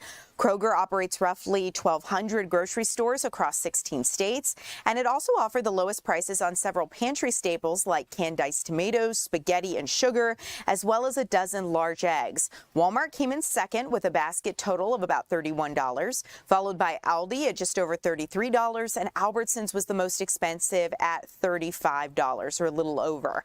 So that is something to keep in mind. If you are trying to grocery shop, Kroger does seem to have the cheapest in-store brand based on this, based on these findings. Also, one thing we're following here, of course, is the update regarding Cyclospora. Every day, I feel like we're just trying to make sure we understand, where is this outbreak coming from? Have they found it yet? Is it safe to eat my lettuce? I know a lot of us are asking those questions, and I can tell you right now, the FDA is still trying to figure that out. They walked back a positive positive lab test regarding Taylor Farms, and they're trying to identify the source of this cyclosporiasis outbreak. More states are now reporting cases of this severe intestinal illness, and federal health officials say they remain focused on lettuce from Taylor Farms as a potential common source for one of the larger outbreaks. But the FDA has announced that a lab test that detected the cyclospora parasite in an iceberg lettuce sample was actually a false positive. The sample was not part of the company's voluntary recall, which does remain in place. Taylor Farms says it will continue to work with public health officials. Now, so far, the CDC confirms that more than 1,600 illnesses have been linked to this outbreak. The majority have been detected in Michigan, and the agency says the numbers could be higher because many patients recover from the illness without medical care.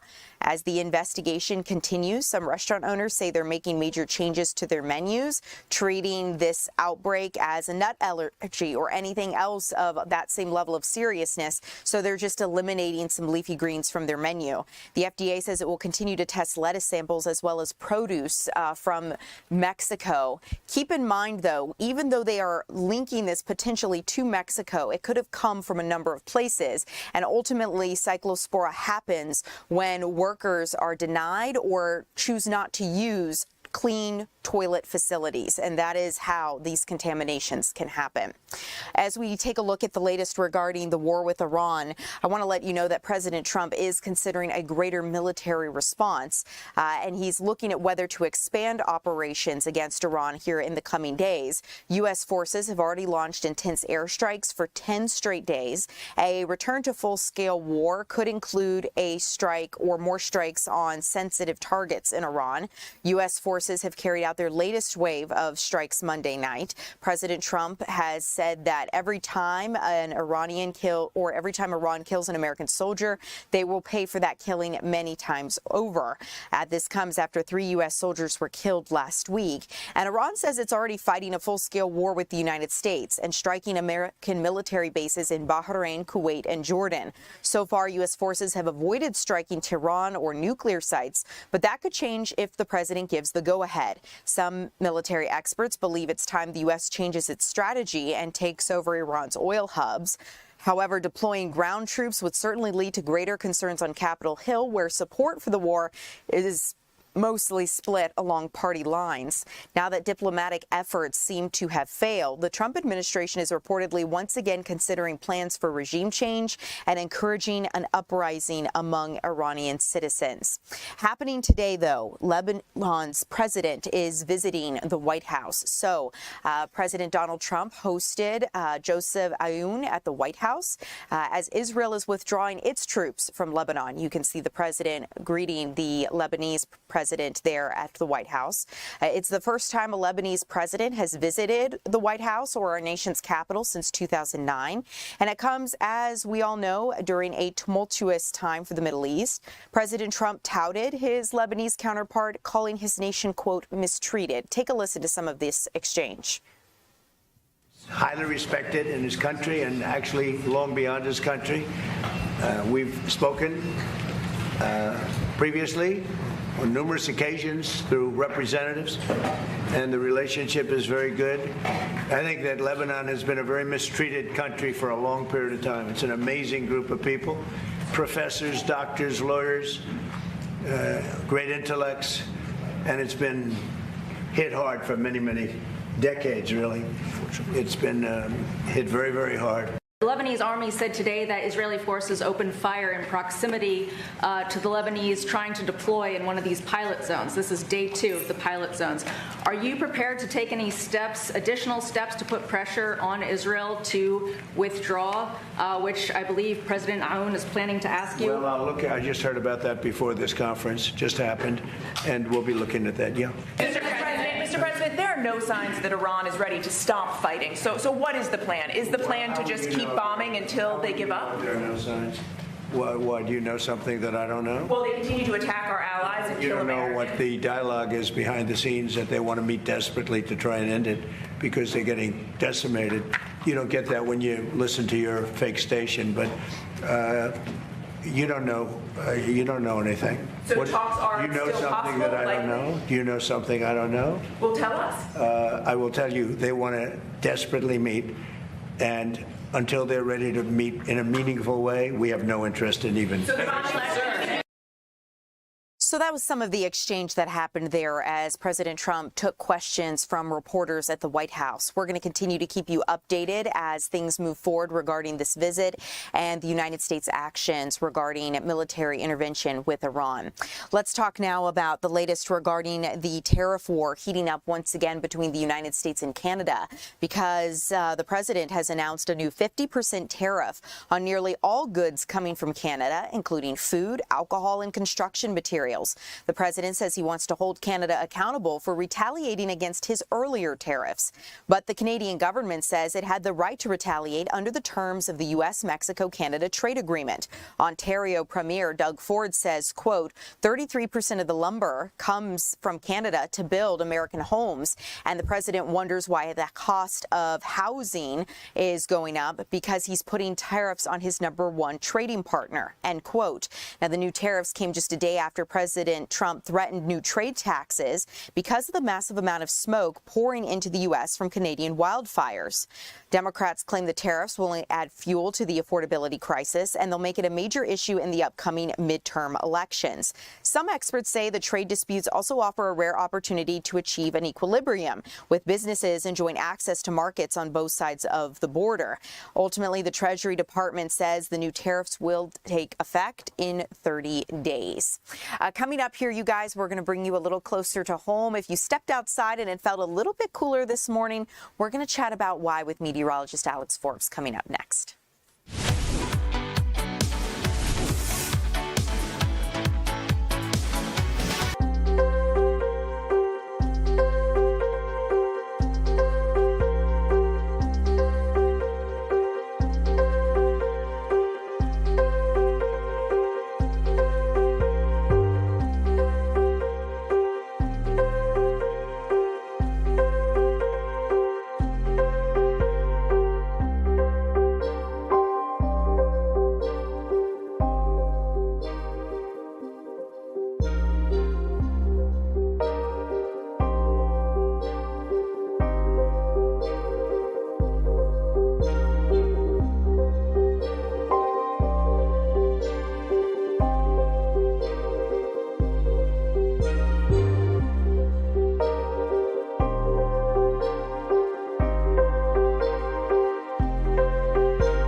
Welcome in, everyone. I'm Ariel Onstad here with meteorologist Alex Forbes. Alex, thanks so much for joining us. Talk a little bit about why it felt so cool this morning, because I was shocked. So cool. It's compared to what I've been used to.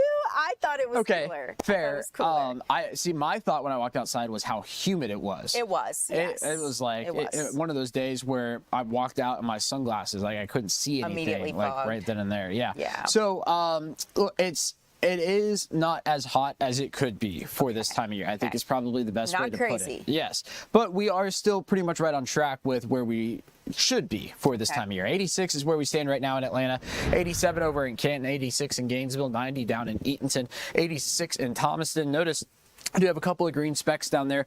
Spalding County, Upson County, And that's it, right? Remember this time last week at this point in the afternoon, you had storms galore across metro Atlanta and North Georgia. We actually have some wind shear up above us and some dry air, which is really preventing that from forming right now across the metro area. Now, it is pretty cloudy out there in many spots. You are getting a heat index that is a couple degrees warmer than the actual air temperature, including several degrees warmer in places like Covington and Eatonton, 99 Athens, Covington, Eatonton, 91 in Griffin, 93 in Thomaston, and 91 over in Rome. Let's check out Fox 5 Live Viper and Tropical Storm Bertha down to the south. We do have the 2 p.m. advisory in. First thing I want to point out, though, is notice how the center of it is kind of in between Apalachicola and New Orleans, but there's very little activity on the north side of it. It's very much a lopsided system with most of the shower and storm activity down to the south. Now, I know you see the green and the rain and the radar and all of that. Know that there are radars on land that can't see down here into the middle part of the Gulf. So it's not that the rain is letting up down there. It's just that it's overshooting the cloud tops, the radar that is, and you're not able to see the lower levels, and that's because of the curvature of the Earth. So that's what you should know right now. Winds of 60 miles an hour still as of the 2 p.m. advisory. That jumped up at 11 a.m., and it is moving towards the northwest at 5 miles an hour. Most people can run faster than that. So the Fox weather model here keeps this trend going in terms of the heaviest of the activity on the south side of the storm, right? There's 11 p.m. tonight on into tomorrow. It's worth noting the Fox weather model actually does not have this making landfall. It skirts Louisiana just to the south, which would be good news, but that does mean it would make its way over towards Texas before all is said and done. So that's what's going on down there. How about this? Boom. It was like somebody flipped a switch. All sorts of severe thunderstorm warnings and tornado warnings up in the northeast at this hour, spanning from Indiana across Ohio, Pennsylvania. Look at the number of tornado warnings right now in New York. Let me just... New York alone, look at that. Crazy. And in fact, now that I'm looking at this, there's a tornado warning ported towards Manhattan, right? That's New Jersey. Wow. So that's something we'll be watching. Now, I show this because we have a level 3 severe weather threat up there today. So this was expected in terms of a severe weather risk. But notice we are included, parts of North Georgia included in that low end level 1. We are a very small piece of the puzzle in terms of that larger threat. In fact, I don't even expect it to storm up there today. So I know you see that and think, uh-oh, here we go. Well, no, we're not going anywhere. So that's what you should know about today. Okay. All right, so Padres, Braves tonight. 80s, no chance of rain. I think we're going to be pretty nice. Rain chances will be going up over the next several days as temperatures come down a bit. Our afternoon highs trend back into the mid-80s. All right. Well, Alex, good to know. Thanks so much. I have to shout out our TikTok audience, as we always do. We got Erica saying, I finally caught you. Erica, great to see you here on Fox 5 News Live. Love to have everybody in the TikTok chat chiming in. And Marie Bella J saying, please come back 70-degree weather with some cool winds. You know what? Late September. I'm ready. I am with you. I was just thinking in my car the other day, man, I was like early June, like, man, it's been so mild lately. Yeah. Famous last thoughts. Well, and honestly, this summer has been pretty mild for us. So far, right? yeah. Atlanta has not hit 100 degrees yet. It hasn't, but goodness, the humidity and just maybe because I've been out in it more, I don't know. I felt it. Alex, thank you so much. You guys taking a live look there out over downtown Atlanta, looking into Midtown.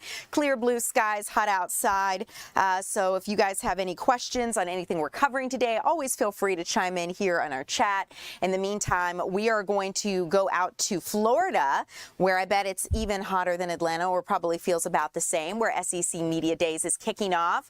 Our Georgia Chambers, DJ Shockley from our sports team, hanging out, talking. You guys, some of my favorite folks, tell us what is happening for SEC Media Days. How are the teams preparing? I know Kirby Smart was talking about the Dogs' performance and what to look ahead to in the upcoming year. Give it to us. It is so much fun here in Tampa. Shock and I are having a blast. Georgia spoke today, but they're not the only team that is addressing media today. Joined by Auburn, South Carolina, Vanderbilt as well. And over the next few days, 8 more teams will address the media, really getting people excited for the fall, Shock. And Ariel, you're one of our favorite people too. We love you as well. Even though you're an Ole Miss grad, we're not going to hold that against we get it, but I'm we're converting bringing you her around. slowly. We saw you the other day wearing red and black, so it's okay. It's all good. Oh, my but yeah, goodness. it's been fun around here. Obviously, Kirby Smart was a big topic of conversation today. He took to the stage. He talked about a number of different topics. He talked about his team. He also talked about the three guys that are here: Raylan Wilson, inside linebacker, one of the senior, Drew Bobo, senior center, and then the quarterback, Gunnar Stockton. Obviously, a lot of conversation about Gunnar in this league. He played well last year, coming into his second year. Not many times a guy comes into an SEC media day for the second time.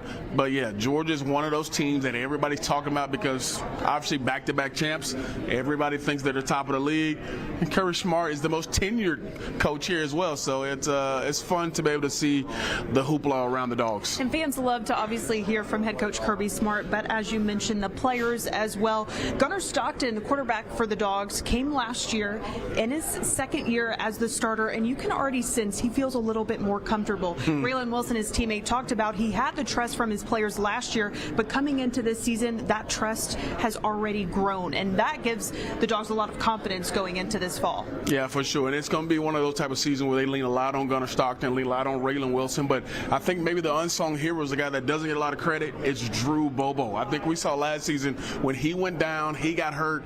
The offense struggled a little bit. But now Coach Smart said he's back, fully healthy, ready to go. So that is a big, big deal for the Dogs. So, one other interesting thing, Ariel, that we learned today was that Kirby Smart and the Dogs, they did a lot of, not soul searching, but they did some studying this offseason. They studied the Oklahoma City Thunder last season during their championship run, and they learned a bunch of things about what they did well, and they're trying to incorporate some of that into their team, like just effort, being uncommon, being unselfish. Those are some of the traits that they're hoping their team takes into this season. It's always interesting to see teams learn from other teams as well, because Raylan Wilson said he doesn't really follow the NBA, but it was an awesome experience to be able to learn from the Thunder, who led in multiple stat categories. So he's looking to take some of that with him this year as he looks to have an impressive defensive season. And he's going to be that leader over there. No C.J. Allen anymore. He's going to be the leader. He's been around. This is his fourth year. He's a senior. Expecting big things from him, Ariel. So we're excited about the rest of the day. We have a lot more coverage coming from Kirby Smart, from all three players talking. So definitely a big day here at SEC Media Day.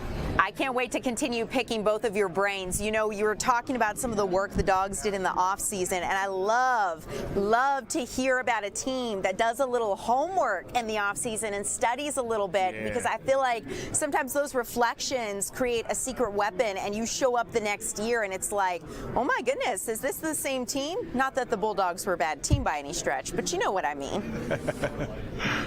Yeah, no doubt about it. And it's one of those type of things where Kirby Smart talked about it, because somebody asked him, I didn't know you would go watch the Oklahoma City Thunder or watch someone team. And he said, well, I can't focus primarily on our team. We have to go out and see what other good teams are doing and try to bring that to our program as well. So I love the kind of introspective that he had about it, saying, you know what, we do look at other teams, we look at other programs, we go outside the box to find ways to make our program better. It proves that the Georgia Bulldogs are willing to do whatever it takes to try to take that next level. And when you look at the Dogs, they're back-to-back SEC champions, but they haven't won a playoff game in a few years. So they want to take that extra mile so that when the playoffs come around this next go-round, hopefully they can have a deep run.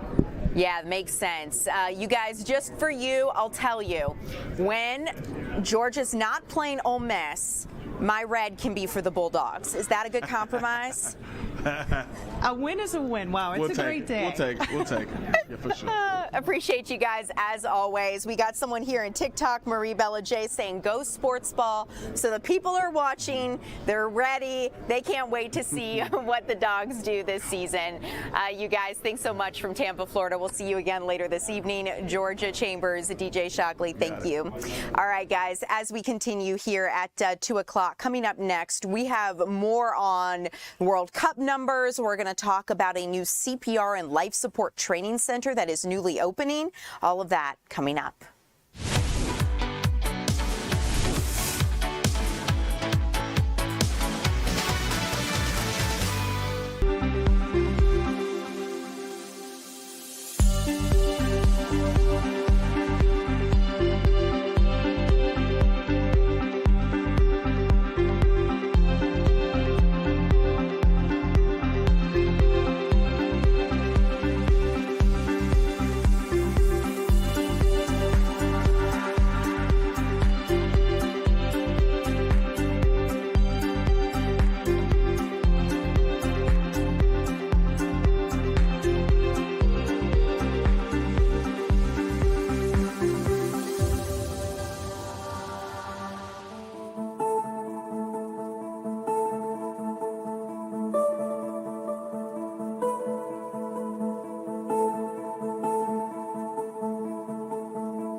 Welcome in, everyone. I'm Ariel Onstad. Thanks so much for being here on your Tuesday afternoon. It is great to have all of you. So, as always, if you've got a question about any of the stories we're covering, something you want to see covered, drop a line here on our TikTok or YouTube chats, and I'll work to get to it. As always, you're a part of the conversation. So let's talk now about a new CPR and life support training center that is opening. This is really incredible because it's designed to help people understand what they can do in emergency situations. Maria Guzman is checking it out firsthand and joins us live. Maria, tell us a little bit about where this center is at and, of course, how we can get involved.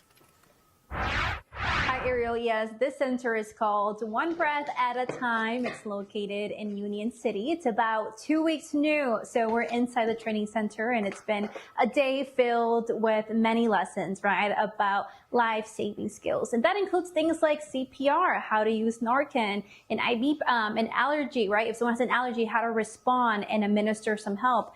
And today we're going to talk about also AED, what it is, and how you're able to use this. I'm going to go ahead and flip my camera to introduce you guys. Blanche. Blanche is the educator. She is also the owner here, and we've been able just to chat about a little bit of everything today. So Blanche, just first question, this is open to anyone who wants to learn. Absolutely. What really led you to open your doors and begin this center here? Okay, so I'm a medical professional over 30 years. I'm a registered respiratory therapist, and I know the need, right? So 70% of the time that anyone needs CPR is going to be outside of a hospital setting. And who better to be able to teach someone is basically me. I've been doing it basically all my career. So I wanted to make sure that Union City had someone that could come out and teach this to anyone, because anyone can learn it. They can be adult, child, infant, your neighbor, church members, medical professionals, anyone. So I wanted to make sure that I brought that to the community. And today we're going to talk about AED for this hour. We've been talking about CPR, but what is AED and what does it stand for? Great question. So AED, the A stands for automatic because you don't have to plug it into the wall. It's ran off of batteries. And then the E is for external. We're using it on the X outside of the body, not the inside of the body, so it's external. And then the D is for defibrillator because we're trying to bring someone back. We're trying to revive them. So the first thing you're going to do when you get the AED is basically you want to turn it on. So we're opening up the bag. Inside the bag, you should have several different things like scissors, a cloth, adult pads, infant pads, children pads. This one is a trainer. So these pads belong to, you can actually look at the pictures on it and let you know who it belongs to. The first thing you must do is turn it on. And I'm turning it on, but I also know that this adapter has to go there. So I want to make sure it's on there. But it's saying where I need to place this is here, okay? So I'm placing my pads, and it started, and it wants to analyze. So before while it's analyzing, hey, I'm clear, you're clear, everybody's clear. It's charging. Stay clear of patient. We're all clear? Deliver shock now. Okay, I'm clear, you're clear? We're going to deliver the shock. And then after we deliver the shock, we're going to begin CPR. And remember that placement is here, and that is keeping up. It's telling me exactly how to do the beats.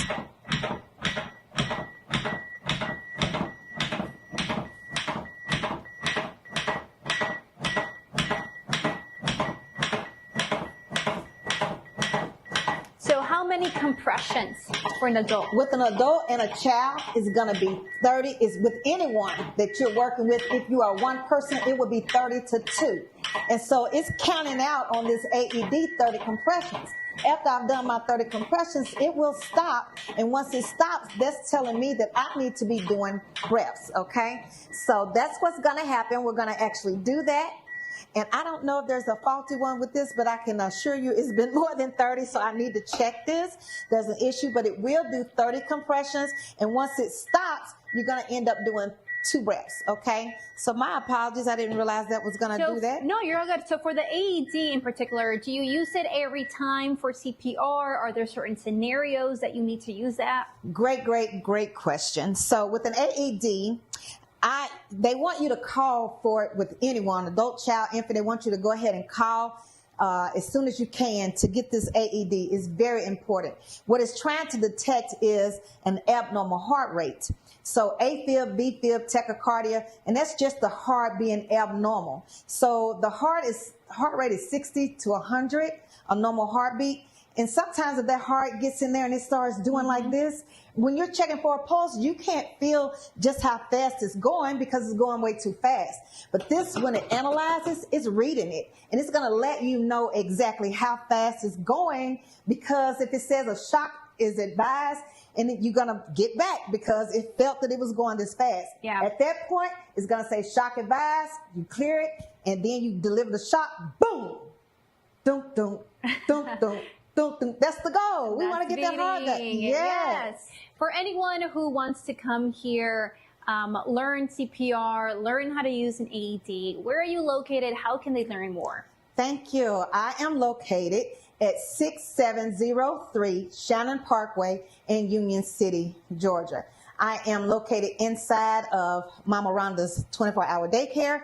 So come by. I'm available. You can reach me by calling my business line at 678-208-8329. So you can find me that way, or you can look at me at Google. 5-star ratings, 150 plus. And I'm so excited to say that. I love teaching, and I'm looking forward to helping any of you. I love to see the passion. Why are you so passionate about life-saving skills and making sure anyone can know how to do CPR? It's very simple to do, in my opinion, and it's very life-changing. It could be, because we were just discussing about how it's like 40% of lay people, only 40% step in and assist and do something before paramedics come. Anyone can call 911 and they may be able to walk you through it, but you need to know where your hand placement is supposed to be. And I want you to be responding with courage and being able to perform with confidence. And that's what I want to teach you. I want you to perform with confidence and be able to respond with courage. And you come and you learn that from me, you will be calm. We're going to have some fun, and you're going to learn how to save someone's life, because it's extremely important. You don't want it to be someone you love and you being there, seeing them down, and you not knowing what to do. Yeah. You don't want that. Yeah, we don't want that. Thank you so much. And in the next hour, we're going to be talking about what to do if someone is choking, whether that is an infant, a child, and an adult, Ariel. Maria, such good information. So often we find ourselves in spaces where we might be able to save a life and not knowing what to do, just that panic of wanting to help but not having the skills to do so. No one ever wants to be caught in that situation. So really quickly, before I let you go, Maria, someone here on TikTok, Marie Bellajay, is asking what is required for the course and the duration of the training. So you already did talk a little bit about what was required. You can just come in, you can book her. How long does the training take? Let me go ahead and ask her. So one cool thing about this training is that you're able to come in and get certified right after the session. Right away, you leave with a certification. I want to ask you, how long are the sessions? How many minutes, hours? Okay, so that would depend on, I teach both Red Cross and American Heart Association. So I teach both of those. So each one has different guidelines. Red Cross is PAD, and then we have American Heart Association, which is the PAM. So each guideline is different. Each class is different. I am accredited to teach as far as PALS. I can teach first aid, CPR, AED. I can teach BLS. And I'm also an NRP instructor. So a lot of those things are medical. You can get a recertification. So basically, I want to say, if you know it, it can be anywhere from 1.5 to 3 hours, depending on your skill, because it's basically working off of what you're doing. So if it's a recertification, maybe an hour, hour and a half. Got it. There we go. So about 3 hours total of your day, and you're able to get certified and leave with a certification. Also, you do drive to certain locations too to teach. So there are some options there as well for anyone that is looking to get certified. Thank you so much for being so thorough. I know we'll see you again here upcoming at 3. I'll let you get back to it. You guys, we have more news coming up, so stay tuned. We'll see you here in just a bit.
Welcome in, everybody. I'm Ariel Onstadt. Thanks so much for being here on your Tuesday afternoon. I'd love to talk a little bit about the World Cup and what its success here in Atlanta means in terms of other future events and opportunities for our city. And what better person to talk about this with than David Plazas, opinion editor at the Atlanta Journal-Constitution. David, what a pleasure to have you joining me this afternoon. Thank you. Thank you so much, Ariel. And I'm missing the World Cup already. Me too. I'm in withdrawals. I'm glad I'm not the only one. Okay, so you recently wrote an opinion piece for the Atlanta Journal-Constitution in which you talked a little bit about what this success means. Tell us a little bit about some of your opinions and what you feel specifically are those success factors. Yeah, I think before the World Cup started, there were a lot of doubters. Could Atlanta actually pull this off? Would we have all those elements in place, from MARTA to the stadium experience? And what we found that after 8 matches from June 15th through July 15th, we did it. We saw that there's no event that Atlanta can't handle. So whether it is the transit experience or whether it's the experience at the stadium or even the fan experience watching from home or from a park, this was an excellent one that people were talking about, whether it was internationally, hearing Telemundo announcers talking about it and fans on the ground basically saying that they felt so welcome here in Atlanta. It was so incredible, David, to just see how people really were nervous. And then, like you mentioned, realizing, oh, wow, not only are we doing this, we're doing it quite well. What do you feel like are some of the ingredients that's going to make Atlanta shine in the years ahead? What could this attract? Sure. I think collaboration and partnerships are really important. The Atlanta World Cup Host Committee was responsible for so much of this, bringing civic, political, and community leaders together to make sure that there was a great experience both on the ground and then for people who are coming to visit for the first time. Atlanta has a reputation for being a city that is welcoming. It wants a multicultural experience. It's a place that has experimented and has succeeded in multiracial democracy. And I think that just needs to live out its values from now on. And we can take on anything. We've got a Super Bowl coming up in 2028 and a lot more to come. Who knows, maybe another Olympics too. I would love that. I would be so excited, and I'm sure you would be too. So before I let you go, what are some of the takeaways from your opinion piece that if someone has not read it, you feel like should be their biggest takeaway and the thing that you think shines most in your article? I think it's the surprises and the excitement. I started off talking about how Cape Verde punched above its weight and that Argentina was the comeback king, and then that Atlanta showed, in fact, that it could dominate, it could do amazingly well in these types of events that are global. And I think going back to telling the narrative of how it started to how it ended, even the Sunday festival that was really wonderful, that brought people together, that sense of unity and hospitality, I think is so fundamental to keep Atlanta going. And I think from what I've heard, from people who were traveling across the country, they saw this as the optimal stadium experience. We definitely got high praise on our stadium, David, as we should. Affordable, family-friendly, just a wonderful place to be. So thank you so much for joining me. I'm honored that you were able to come and talk a little bit about your work. I hope we get to do it again soon.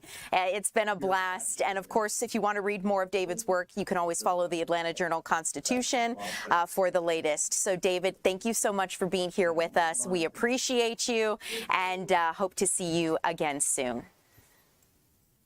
All right, guys, we are going to move on here really quickly with the time we have left. I want to let you know that renovated trails are reopening at the Chattahoochee National Park. Our Chris Rosenthal is standing by. Chris, we're a little delayed here, so I'm keeping it real with you. We got about 2 minutes. What can you share with us? 2 minutes. Yeah, I'll tell you, if you haven't been up here to the Island Ford trails up here in Roswell, this place is absolutely beautiful. But so beautiful, they get about 3 million visitors every single year, which takes its toll on the trails. So that's why back in winter, around January, they started a project here to revitalize the trails, add on to the trails. 66 miles of trails they had. Now they're up to 68 miles of trails. And absolutely beautiful place. I got a little bit of a tour earlier today with the executive director, Brittany Johnson. Don't know if we'll have time for that sound here, but I'll tell you, it's absolutely beautiful. The work that they have done up here. It's 68 miles of trails. Now they're going to the next step. They're planning 100. It's down the road, down the road in the future here. But again, it's all reopened. It's been closed through the winter time, so I'm happy to see it reopened out here for people to come out here and enjoy. And this is all made possible through donations to the Chattahoochee National Park Conservancy here. So really, really glad to see that out here, and it's beautiful, beautiful place, just in time for summer here.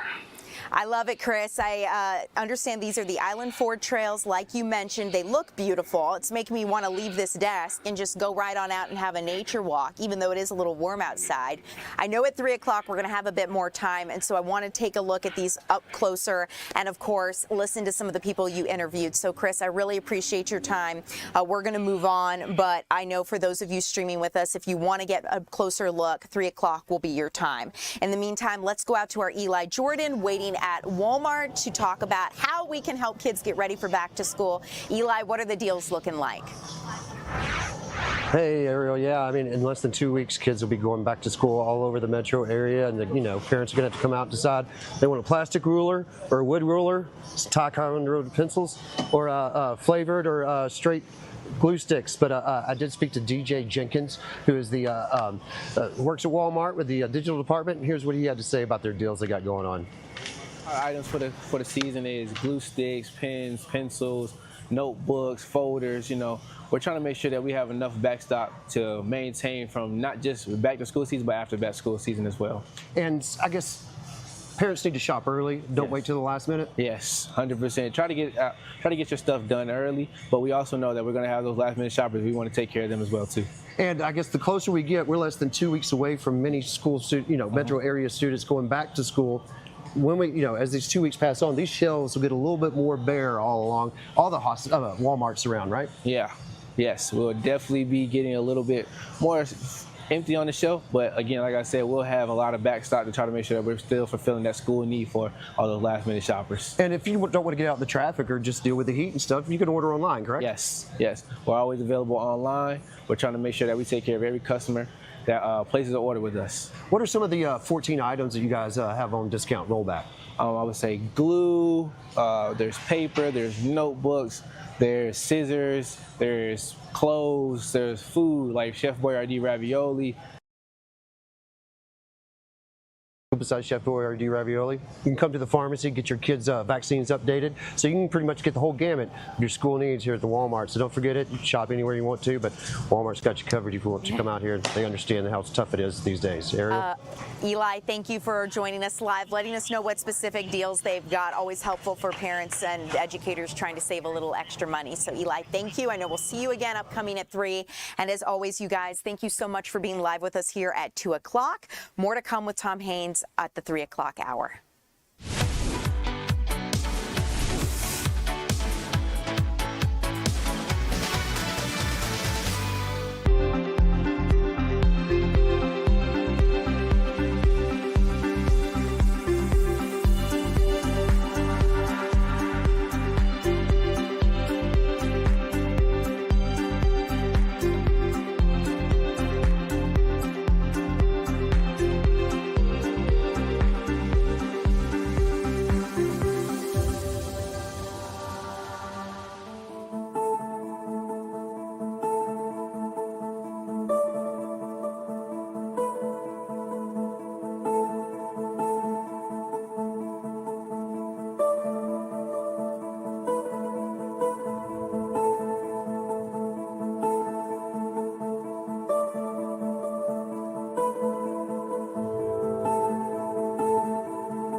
Hey everybody, welcome to the 3 p.m. streaming hour here on Fox Local. I'm your host, Tom Haines. So happy you're with us this afternoon as we continue to cover a lot of news and information for you that's happening today. I want to begin with the wrap-up of the FIFA World Cup, which has had our attention for so long. The FBI is now coming up, showing how agents work to keep Atlanta safe during these high-profile games. Special agents displaying drones seized during the tournaments. Remember, they threatened huge fines if you chose to fly a drone over the event. It was a major security effort that took place overhead. Let's get out to our Deidre Dukes, who is standing by live with this major announcement today on all they accomplished, Deidre, during FIFA World Cup. That's right, Tom. Not only here in Atlanta, but across the country, some very impressive numbers shared with us today. The FBI thanking local, state, and federal partners for ensuring here in Atlanta and across the country a safe and secure FIFA event. They noted that no major security incidents were reported during the tournament. We have some numbers to share with you. We were told that roughly 300 Atlanta FBI personnel worked the tournament. The FBI deployed 5,000 personnel across the 11 host cities. Drone surveillance, of course, was a major part of the FBI safety operation. Federal agents detecting nearly 1,600 unauthorized drones flying near stadiums across all 11 U.S. host cities. They seized over 700 drones operating in restricted airspace throughout the tournament. Atlanta operations alone accounted for 95 drone seizures that violated FAA flight restrictions. Now, violators face severe federal penalties, including fines up to $100,000 and up to a year in prison and permanent forfeiture. But FBI Special Agent Marlo Graham said that none of the illegal drone activity was nefarious in nature, so it's doubtful that drone operators will see jail time or a hefty fine. Here's what she told us. I will say that there was not criminal intent a lot of time for individuals, meaning they weren't trying to cause harm to anyone in particular. So that obviously will be a mitigating factor, if you will. But at the end of the day, they did violate the TFR. And so the United States Attorney's Office will work in conjunction with us to determine how this is going to go going forward, whether it's a fine and your drone is returned or whether you forego paying a fine and you have your drone seized. There's obviously options that are there. I don't think that we're going to see anyone pay a $100,000 fine or the 1 year in prison, which are possibilities for violating the TFR, but I don't think we will see that. I think we will work with the United States Attorney's Office to come to a solid resolution. And of course, this was just a massive operation. FBI here at the Atlanta field office noting that the FBI was also responsible for security checks for everyone, including the media and the players and all those who worked these tournaments. For anyone who needed a security clearance, that security clearance was provided by the FBI. So as you might imagine, they were very busy at several levels here during these tournaments. But overall, just as we're hearing from some of our local city officials here in Atlanta, they were very happy to report that there were no illegal activities and no threats reported carried out during the tournament. And so all of these agencies very happy, as you might imagine, by the overall success that we saw here during the tournament, Tom. They did such a great job, both on the federal, state, and local level, Deidre. And that threat from above, as you mentioned, was so profound and such an issue and concern, I should say, that the FBI levied up to a $100,000 fine if they caught you flying a drone over the FIFA World Cup venue. I mean, these things can be used as weapons of mass destruction. We all know that. And so that's why they came out so robustly in prohibiting anyone from flying a drone above these types of venues. Do you think that steep fine was sort of instrumental in getting people not to play around, even if they wanted to go up there and take pictures of what was happening from overhead? Yeah, you would think so, Tom, for most people, because of the threat of a $100,000 fine and also time in prison. And we do want to say that this is a federal offense, so it's not a situation where you would spend time here at the local jail. This is something that's being handled at the federal level. And we were told there's a lot of signage, news reports, social media, also activity in advance of this, where the FBI was really reminding people that this FAA restriction was in place and that you weren't supposed to fly these drones. Again, they did say what they really ran into really were hobbyists who, folks are excited. They just want to get those drones up there and capture that video and be part of all that excitement. But this was a situation where it was illegal. Yep. It was a threat to those, the aircraft, things of that nature that were flying. And also, as you said, also a potential threat if we were looking at some sort of dangerous activity, someone who was trying to commit possibly a criminal act, and so they just not want them in the air. And it really will be interesting to see ultimately what type of fines and jail time, if any, although it really sounds like there won't be any jail time for those who will receive fines whose drones were confiscated. It will be interesting to see how this all plays out in court. Indeed, it will, but great that the FBI was all over this. Deidre Dukes live this afternoon for us. Deidre, thanks. Want to talk to you about another major road closure. We're all too familiar with this one, this I-285 west side closure that's happening. It's going to cause some heavy traffic and major delays over the weekend this weekend. GDOT has announced that a full shutdown at I-285 in both directions is going to happen between exit 16 at South Atlanta Road and exit 18 at Paces Ferry. So the road work sort of marches on. It was closer to Camp Creek Parkway earlier, and now it's moving down toward West Paces Ferry. All lanes will close starting Friday night at 7 o'clock and will not reopen until 5 Monday morning. Crews are working to replace concrete median barriers, guardrails, and shoulders as part of a 10-mile overhaul of the perimeter on the west side. State officials are urging drivers to avoid the area entirely and use detours along I-20 and the downtown connector. Want to talk about the situation in Stockbridge happening. An outside investigation now underway in Henry County targeting Stockbridge's Mayor Jaden Williams. The city council passed a resolution stripping the 22-year-old mayor of his city-issued credit cards, his phones, and banned him from non-public city property after an administrative tip flagged concerns. Williams missed a noon deadline to turn in those city-issued devices and cards, and city leaders stressed that these measures are strictly administrative and do not constitute a finding of wrongdoing. Mayor Williams maintains that he has done nothing wrong and says that he welcomes a full, transparent investigation. He's still scheduled to meet with constituents a little bit later on this week. 2 people are in custody, and police are hunting for a third suspect following a wild chase that ended in a crash on I-20.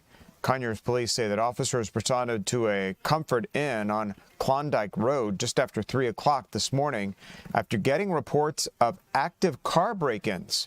Dispatchers warned officers that the suspects were fleeing, spurring a pursuit onto I-20 near Panola Road. An officer executed a pit maneuver to stop the fleeing car, causing it to collide with a police cruiser. All 3 occupants bailed and ran out on foot. Officers captured 2 of them nearby, but a third managed to escape. Investigators believe that the group's responsible for at least a dozen vehicle break-ins across 3 different Conyers hotels. Police haven't yet released descriptions of the suspects or the suspect, who is still at large. We have a story now on high gas prices and how they're affecting the squeeze and putting local businesses, especially businesses that move goods and services via big 18-wheeler trucks. All right, it's especially hitting those folks very, very hard. Annie Mapp here live to show us how one local trucking company is handling the rising costs at the pump. Annie? Hey, Tom. Well, gas prices are up to about $4 an average for a gallon. That's according to data reported from AAA. That's about 13 cents more than what it was costing drivers last week. And when it comes to diesel, it's about an average of $5 a gallon. I spoke to a local trucking company here in Georgia. They say this is really affecting them as they are having to increase costs for the different companies that rely on their services to transport these products across the country. This all, of course, happening due to that Iran conflict that we are still facing here.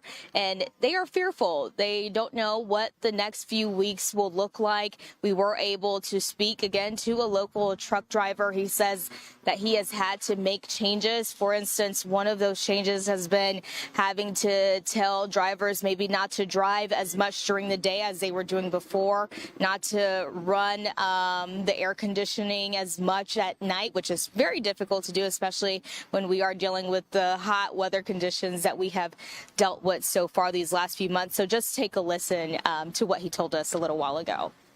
We've had to watch cost, particularly because of the fuel going up, and spoke to each and every driver about the number of hours per day they idle their trucks, and so just a lot more cost conscious with fuel and cost overall, just all cost.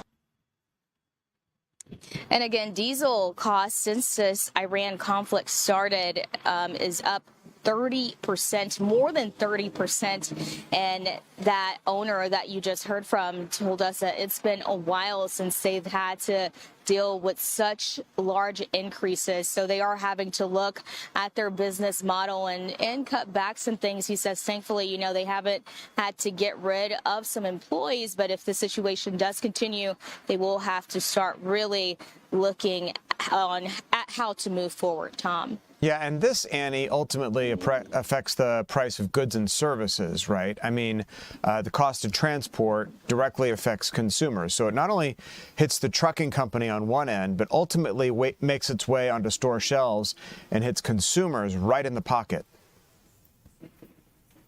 Exactly. That's one of the key points that he made is, they are trying their best to not have to increase costs to these local companies that depend on them. But then those companies are having to increase costs for those products that are being transported for those consumers like you and I who are buying them. And that is how, this full circle is still managing to operate.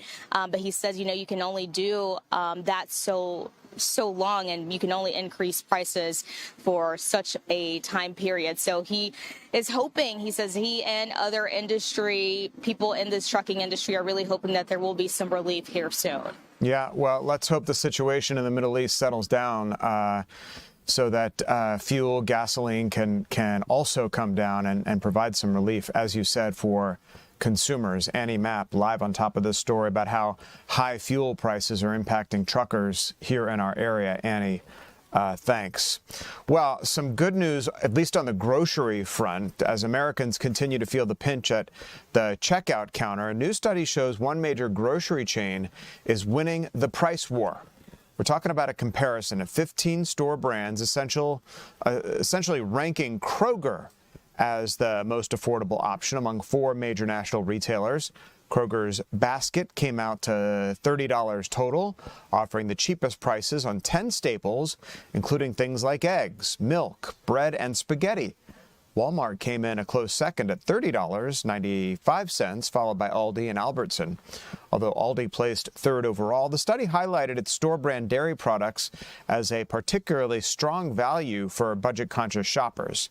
The findings come as overall food prices have soared 32% over the past 5 years, driving more than 1 in 4 working-age Americans into credit card debt just over their regular grocery bills. Well, federal health officials are still searching for answers as a severe intestinal illness continues to spread across multiple states. The FDA is now focusing on iceberg lettuce from Mexico, a farm there imported by Taylor Farms, as a potential source of the cyclosporiasis outbreak. This comes as regulators walk back a previous lab result confirming a positive parasite test on a lettuce sample that was actually a false positive. That sample was not part of Taylor Farms' voluntary recall, which remains in effect as the company cooperates with investigators. So far, the CDC has confirmed more than 1,600 infections, with the majority of cases reported in Michigan.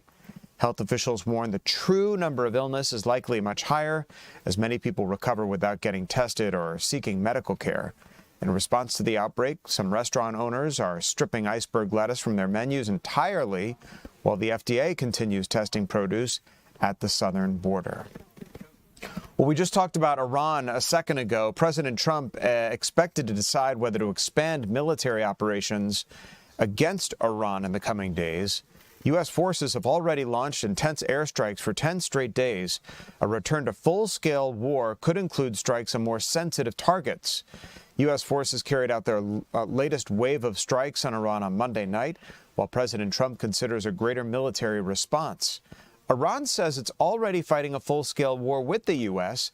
and striking American military assets in Bahrain, Kuwait, and Jordan. After 3 U.S. soldiers were killed last week, President Trump had a warning saying, quote, "Every time Iran kills an American soldier, they will pay for that killing many times over." So far, U.S. forces have avoided striking Tehran or nuclear sites, but that could change if the president gives the go-ahead. Some military experts, though, say it's time the U.S. changes its strategy and takes over Iran's oil hubs. Some big news happening at the White House today as the president welcomes Lebanon's president at the White House as Israel withdraws its troops from that country. It's the first time a Lebanese president has visited the nation's capital since 2009, and it comes at a tumultuous time for the Middle East. The president touting his Lebanese counterpart, calling his nation, quote, mistreated. He's highly respected in his country and actually long beyond his country. We've spoken previously on numerous occasions through representatives, and the relationship is very good. I think that Lebanon has been a very mistreated country for a long period of time. It's an amazing group of people, professors, doctors, lawyers, great intellects, and it's been hit hard for many, many decades, really. It's been hit very, very hard. The Lebanese army said today that Israeli forces opened fire in proximity to the Lebanese trying to deploy in one of these pilot zones. This is day 2 of the pilot zones. Are you prepared to take any steps, additional steps, to put pressure on Israel to withdraw, which I believe President Aoun is planning to ask you? Well, I just heard about that before this conference just happened, and we'll be looking at that, yeah. Mr. President, there are no signs that Iran is ready to stop fighting. So what is the plan? Is the plan to just keep bombing until they give up? There are no signs. Why, do you know something that I don't know? Well, they continue to attack our allies and You kill don't know Americans. what the dialogue is behind the scenes, that they want to meet desperately to try and end it because they're getting decimated. You don't get that when you listen to your fake station, but you don't know. You don't know anything. So talks are you know still something possible, that I don't likely? know? Do you know something I don't know? Well, tell us. I will tell you, they want to desperately meet, and until they're ready to meet in a meaningful way, we have no interest in even. So the bombing last All right, the president there talking a little bit at the end of that reporter Q&A about the situation in Iran, saying that they desperately want to meet, that the president won't meet with them until they're serious about forging sort of a peace agreement. The tariff war is heating up once again, with President Trump announcing a new 50% tariff on all goods coming from Canada. The proposed tariffs would cover food and alcohol and construction materials, a move Canadian leaders warned could drive up U.S. housing costs due to tariffs on Canadian lumber. The president says he's holding Canada accountable for retaliating against his earlier tariffs, while Canadian officials maintain that retaliation is allowed under the U.S.-Mexico-Canada trade agreement.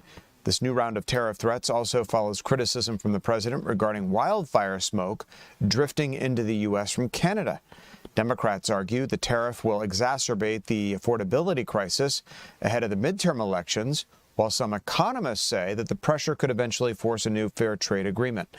The Treasury Department says that the new tariffs are scheduled to take effect in about 30 days. Coming up here as we continue on a busy Tuesday afternoon of news, we're going to talk about the weather outside. Not too bad out there today. Still hot and humid out there, but will there be changes in store?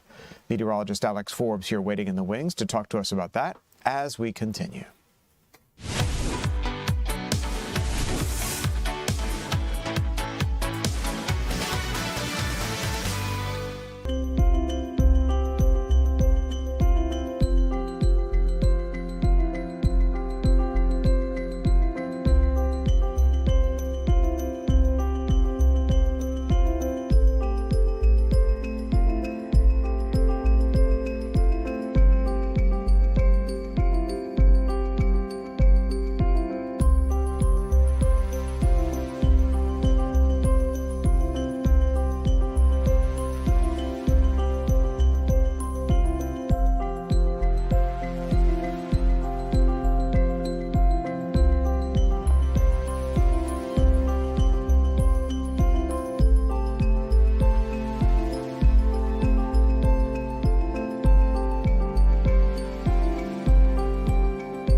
Welcome back to the 3 p.m. streaming hour. As you look at live pictures down in Alabama, here with meteorologist Alex Forbes, talk about what's causing all the ruckus down there in terms of the surf. Alex, you were telling me during the break that the coastline there is usually really calm. Right. Not so much today. No, and that is because of Tropical Storm Bertha that we are continuing to track at this hour. And it is a really lopsided storm. So the center of this is not all that far away from Orange Beach, but it's on the north side. And a lot of the shower and storm activity is on the south side. So we're looking off to the west. We're looking toward Gulf Shores. Perdido Key is behind the camera for reference. But yeah, I mean, anytime the Gulf is like that, you know something is going on down there. So let me take you over to the satellite imagery with Tropical Storm Bertha and track the tropics here. Wind sustained at 60 miles an hour right now. Pressure at 995 with the movement northwest at 5 miles an hour. You can speed walk faster than that, right? It is not moving fast at all. Now, take a mental picture of the cloud cover there and then look at the cone, right? All of the cloud cover is south of where the center of this is, and we are going to get an update to this here in about an hour with the 5 p.m. advisory, Tom. So the expectation on my end is that this is going to be shifted to the south a little bit. Now, here's the million-dollar question. Does it make landfall? Because if it goes any further south, then the center will not come ashore, and maybe it's able to keep a foot in the Gulf and then be a little stronger when it wakes its way over towards the Texas area before all is said and done. So we do have tropical storm warnings in effect for whatever reason. They're not populating on that map, but there are warnings there on the coastline. As for us here in North Georgia, it has been hotter before. 89 is all we're doing in Atlanta right now, 90 in Covington, 91 in Eatonton, 88 in Griffin, 86 over in Thomaston at this hour. Seeing some showers flare up in the Macon area. Those are staying south of our neck of the woods for now. I would say our best chance of rain would be south of I-20 here through the remainder of the afternoon, but I expect by and large most people will stay dry. So for the Braves this evening, that camera went to sleep as well. 84 for 7 p.m. for the first pitch. I promised there was a live picture of Truist Park back there, but look, tomorrow we're going to do something similar. Upper 80s, low 90s, 20% chance of rain through the afternoon and evening. Average high is 90. But look at that, all right? So that looks the good news. Temperatures cooling down, but then I advanced to the rain chances, and now you see why they're cooling down. Okay. So 80% chance of rain. I did bring that up for Friday and Saturday. We've got a front that's sagging south from the Ohio River Valley, and here's the problem. Well, two pieces of news. One, the front's going to bring some really cool air, right? You're going to be looking at overnight lows in the 50s as far south as Tennessee. The bad news is the front does not make it all the way through North Georgia. It stalls out, and that's why the rain chances remain elevated Thursday, Friday, and Saturday, but we do dry out into next week. So there's your Fox 5 Storm Team 7-day forecast. Worth noting that the rain chances you see there, absolutely 0% of it is from Bertha. That is going over to Louisiana and Texas. That is past any threatening point to us here in North Georgia. All right, so these mornings where we wake up with cooler, crisper air really don't come until later in the September. We're talking September. Yeah, where we would feel the effects of a cold front. Right. So September's the time of year where the front doesn't come down to Georgia and stops. It just plows right on through, right? Yeah. You remember those days where it gets cooler rather than warmer through the day. That's what they're going to experience up to the north with this front, and that's unfortunately the stuff that's not going to make it this far south. Because every morning I open the door and I'm praying for a little cold, like a little. Right. You know what happens when I open the door? What? My sunglasses fog up. Your house. That means your house is too cold.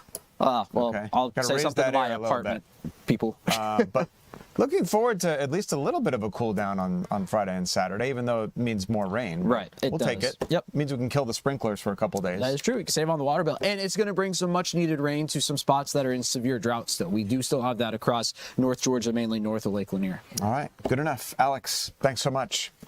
I want to talk about a big event happening in our state here tomorrow. That is President Trump is going to be in our neck of the woods.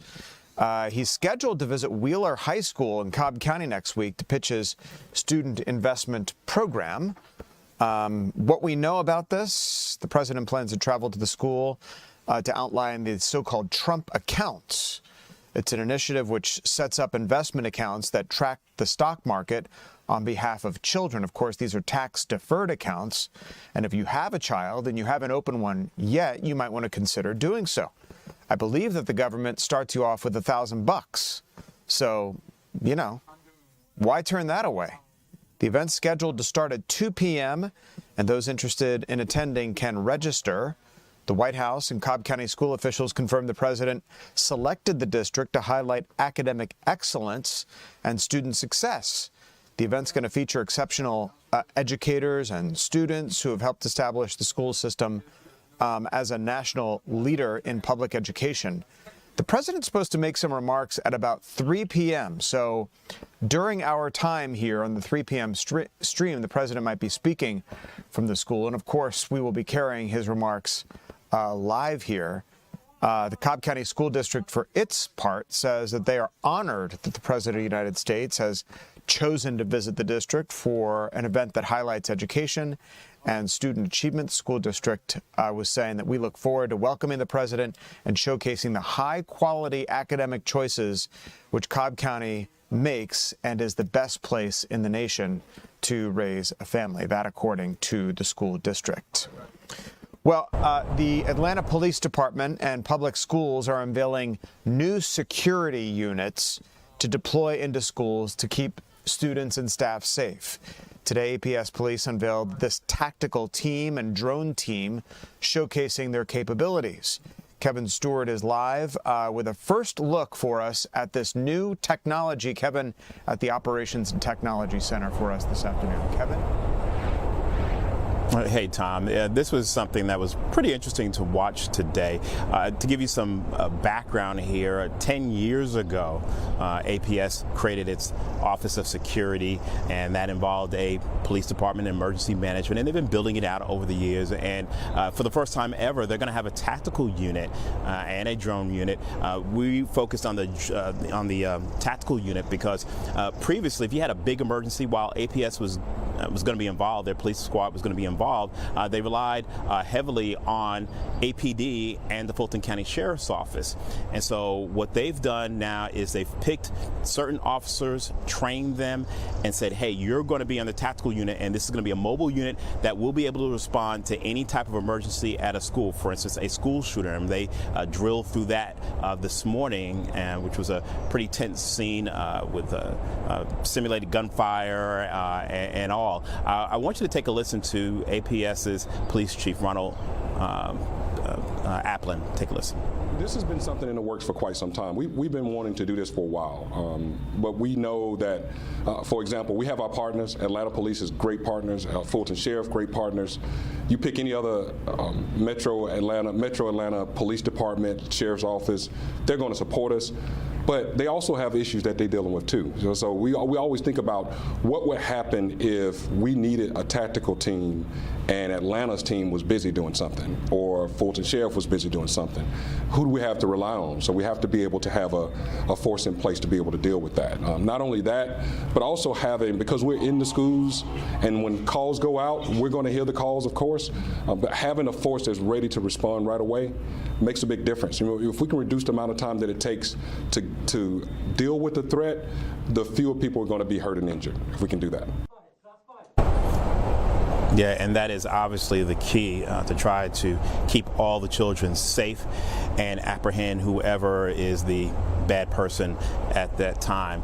The chief went through a bunch of drills out here inside the OTT building and out here in the parking lot, and kind of gave us a good sense of what it's like for his new TAC unit to really get into this. He says that after the Appalachia High School situation, they said schools across the state really began beefing up security. And so right now I can tell you that APS has an officer, at least one officer in every school in the district. It has the largest police force in the state, it says. And in its middle schools and the high schools, there's anywhere from 1 to 3 officers in each of those middle schools and high schools. Tom?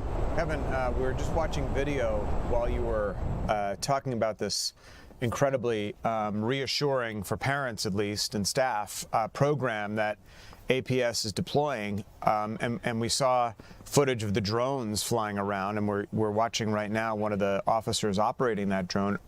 If you can, and maybe the details aren't readily available yet, tell us a little bit more about how these drones actually, if I understand it correctly, they can actually enter into school hallways and provide police live imagery of what's happening inside.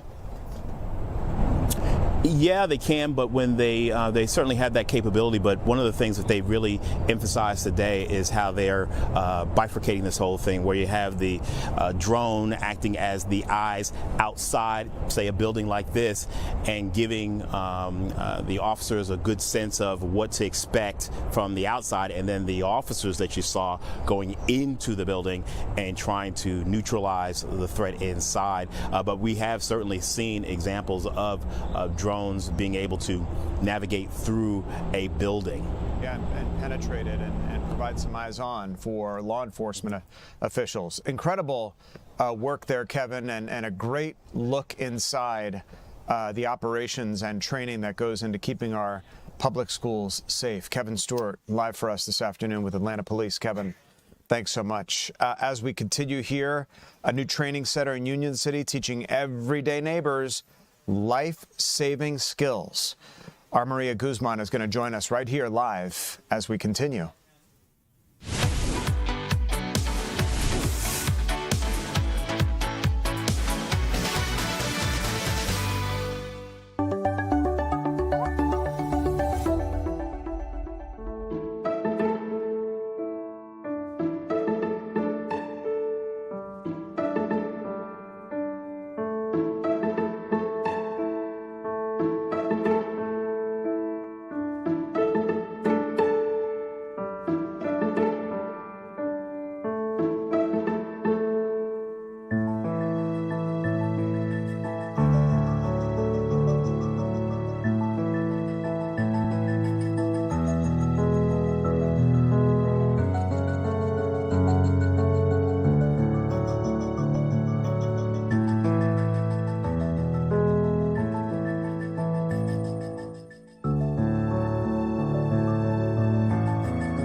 Welcome back, everybody. Thanks so much for streaming with us, whether you're on our free mobile app, Fox Local, on your mobile device, or you're at home watching on one of your live channels. Happy you're with us this afternoon, too. Or, of course, we're on social media platforms like TikTok, Instagram, and Twitter at Fox 5 Atlanta, and, of course, on YouTube, where we're monitoring what you're saying about today's stories. And if you're driving around town, listening to us on the radio on our radio partner, 107.9 HD2 FM, certainly glad you're listening to us today. I want to talk about a new training center down in Union City, teaching everyday neighbors life-saving CPRs and AED skills, something that could be incredibly useful. Maria Guzman live at a new facility showing us how immediate bystander interaction, Maria, is what it's being referred to, can actually save lives in a cardiac emergency. Yes, Tom, it can be life-changing in those split seconds. And here I've been learning everything from CPR, AED training, even what to do if someone is choking or having an allergic reaction. So for this one in particular, we're going to be talking about what to do if you have an adult or an infant, a child that might be choking, and the right way to do it, right? So I'm going to go ahead and flip my camera to introduce you guys to Blanche. And Blanche is the educator and the owner of the center. And so you can see we've been doing a little bit of everything today. You talked about CPR, and now we're going to talk about what to do if someone is choking. So Blanche, you have your vest. What is that? And let's get to it. Yes, ma'am. Thank you so much. I appreciate it. So we're going to demonstrate choking, basically doing the Heimlich maneuver on someone. If someone is choking, they're going to automatically do the universal choking sign. So you don't have to know if they're faking or not. They're going to be doing this universal choking sign. I want you to know if someone is coughing or making any sound, they are not truly choking. If they're not making any sounds and they're doing a universal choking sign, they are definitely choking. American Heart says they're doing a universal choking sign. God put it in all of us to do it if we're choking. So basically, if someone's choking, they're doing this. American Heart said we have to ask, are you choking? So are you choking? Duh, yes I am. Now I want all of you to stand up at home for me. Stand up. So we're going to learn how to protect ourselves if we're choking ourselves and no one's around to help, okay? So I want you to stand up. Go ahead, put 2 fingers on your navel. So this is my navel on my vest.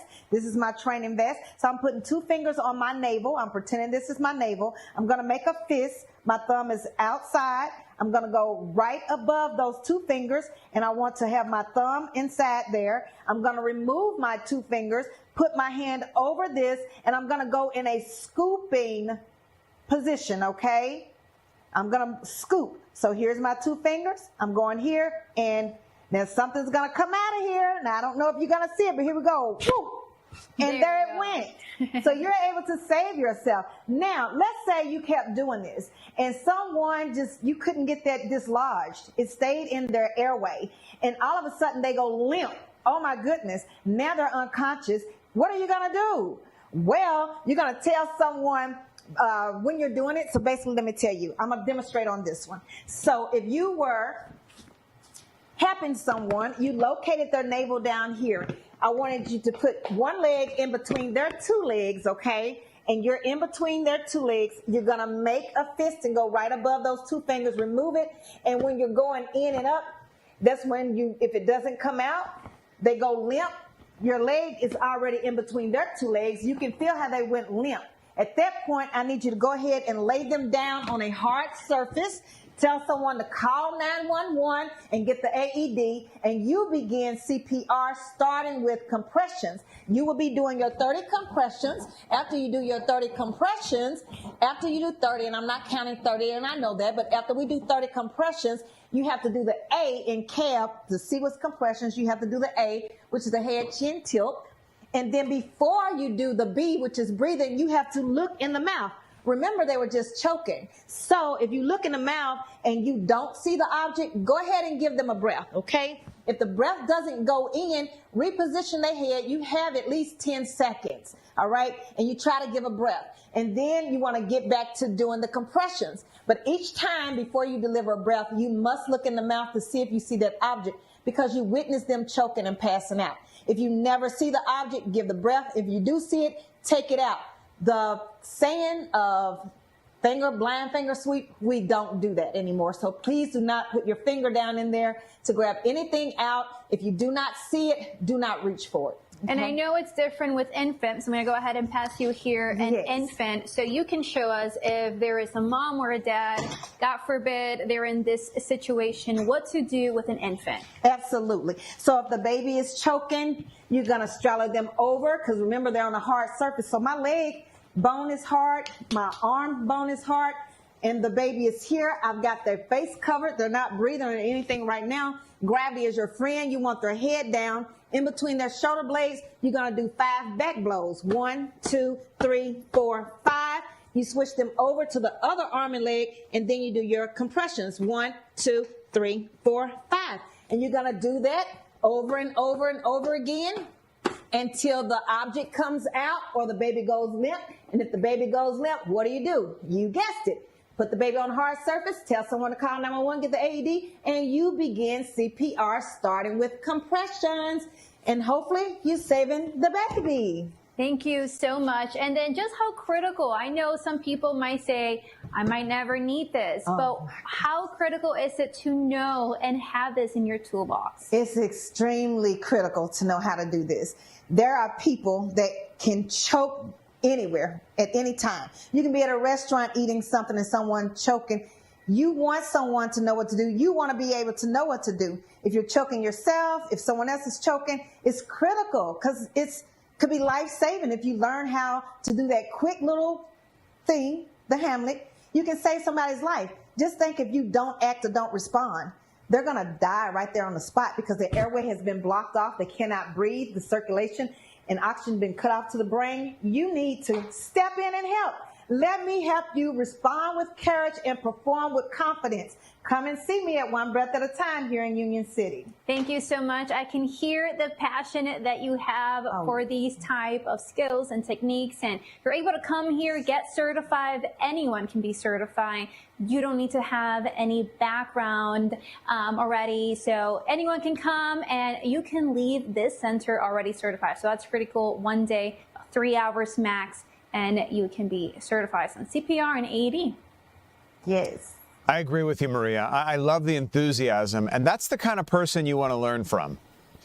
Somebody who's enthusiastic, passionate, and very demonstrative when it comes to how to save somebody's lives. And I just didn't realize exactly what you do if somebody's choking, and that demonstration, even just watching it, provides me with sort of new information to be able to carry out something like that. Just critical, as you say, life skills, just to be generally knowledgeable about, so that we can jump in the event that somebody around us is experiencing an emergency. Maria Guzman, live for us this afternoon. Maria, thanks so much.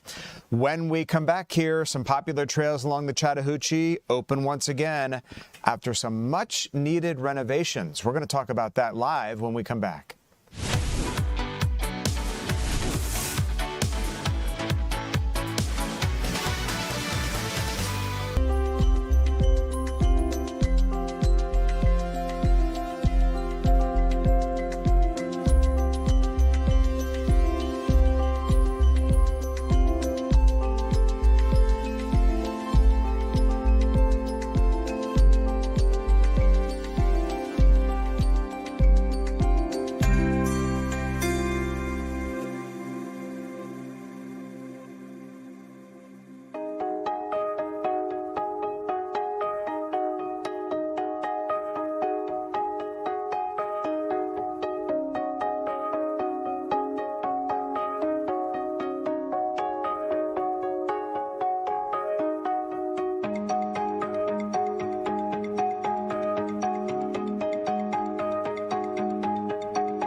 Welcome back, everybody. So happy you're with us this afternoon. Some popular trails along the Chattahoochee are opening once again after some much-needed renovations. The Island Ford trails reopened with more than 2 miles of new trail added to handle millions of annual visitors.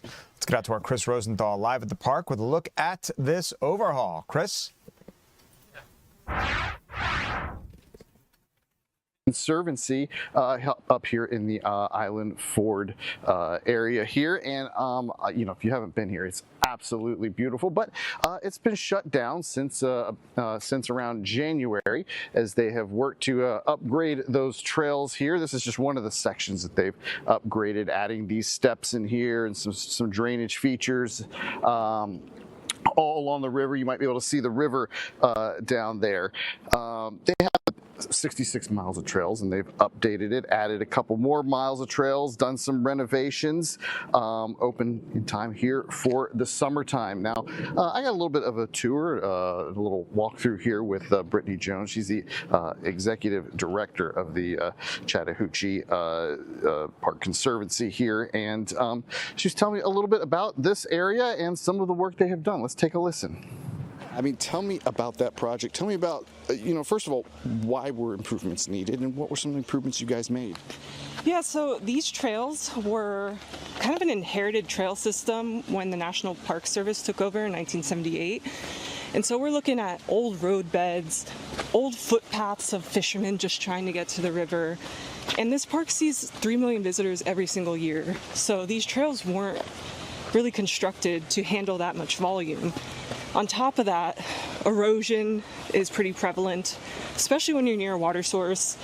And so we had to make sure that we were being sustainable in visiting and walking these trails. So we wanted to heal the land, which meant rerouting some things and making some new trails all across.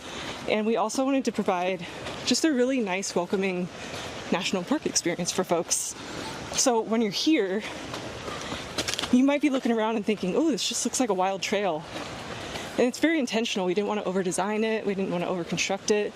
It should be more about how you feel when you're on the trails. Mm-hmm. And we're really trying to help the National Park Service create that iconic experience. Yeah, and I'll tell you, I mean, it's nice, it's beautiful, it's peaceful. We're walking alongside the river now. You know, some of the improvements people might notice, what would they be? Well, we've got 2.2 miles of new trail.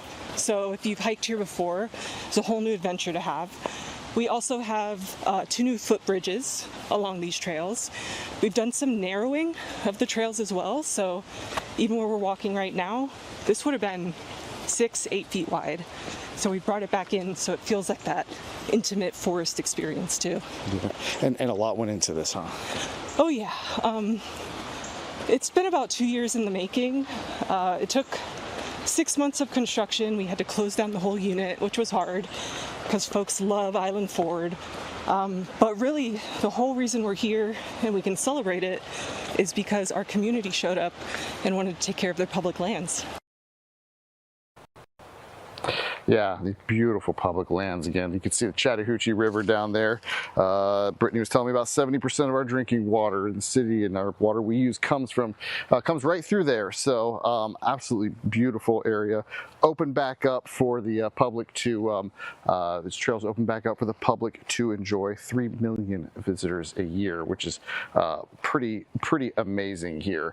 And yeah, just beautiful place to be here this summer. Come on out, nice and shady too. So tell you what, I'd rather be here than back in the studio. So beautiful day at the office for me, for sure. Yeah, thanks a lot for saying so, because I'm stuck here at the studio. But no, Chris, but I'm just looking in all seriousness. So this is up 400, and if I'm to jump off the exit at, do you suggest, how do I get there? Spalding Drive, Riverside Road? Like, what's the? Actually, I took Northridge. I took Northridge to get here. Okay. And then you kind of wind your way a little bit north, and I can't remember the exact road, but it's not very far off of that. You know, you can just put Island Ford into your GPS, okay, and it should take you here. So yeah, but for like geographical purposes, like right above Dunwoody, right just east of 400. Yeah. Kind of an easy place to access. Absolutely, yeah. Northern end of Sandy Springs and kind of southern end of Roswell, kind of sandwiched right in there. So awesome. Yeah, and as you said, just a beautiful landscape out there, and very medicinal to be able to get out and walk and enjoy. Chris Rosenthal. Chris, thanks so much. Want to head out to our Eli Jordan now, who is live with us this afternoon on a great effort on the part of Walmart. Shop in the aisles there.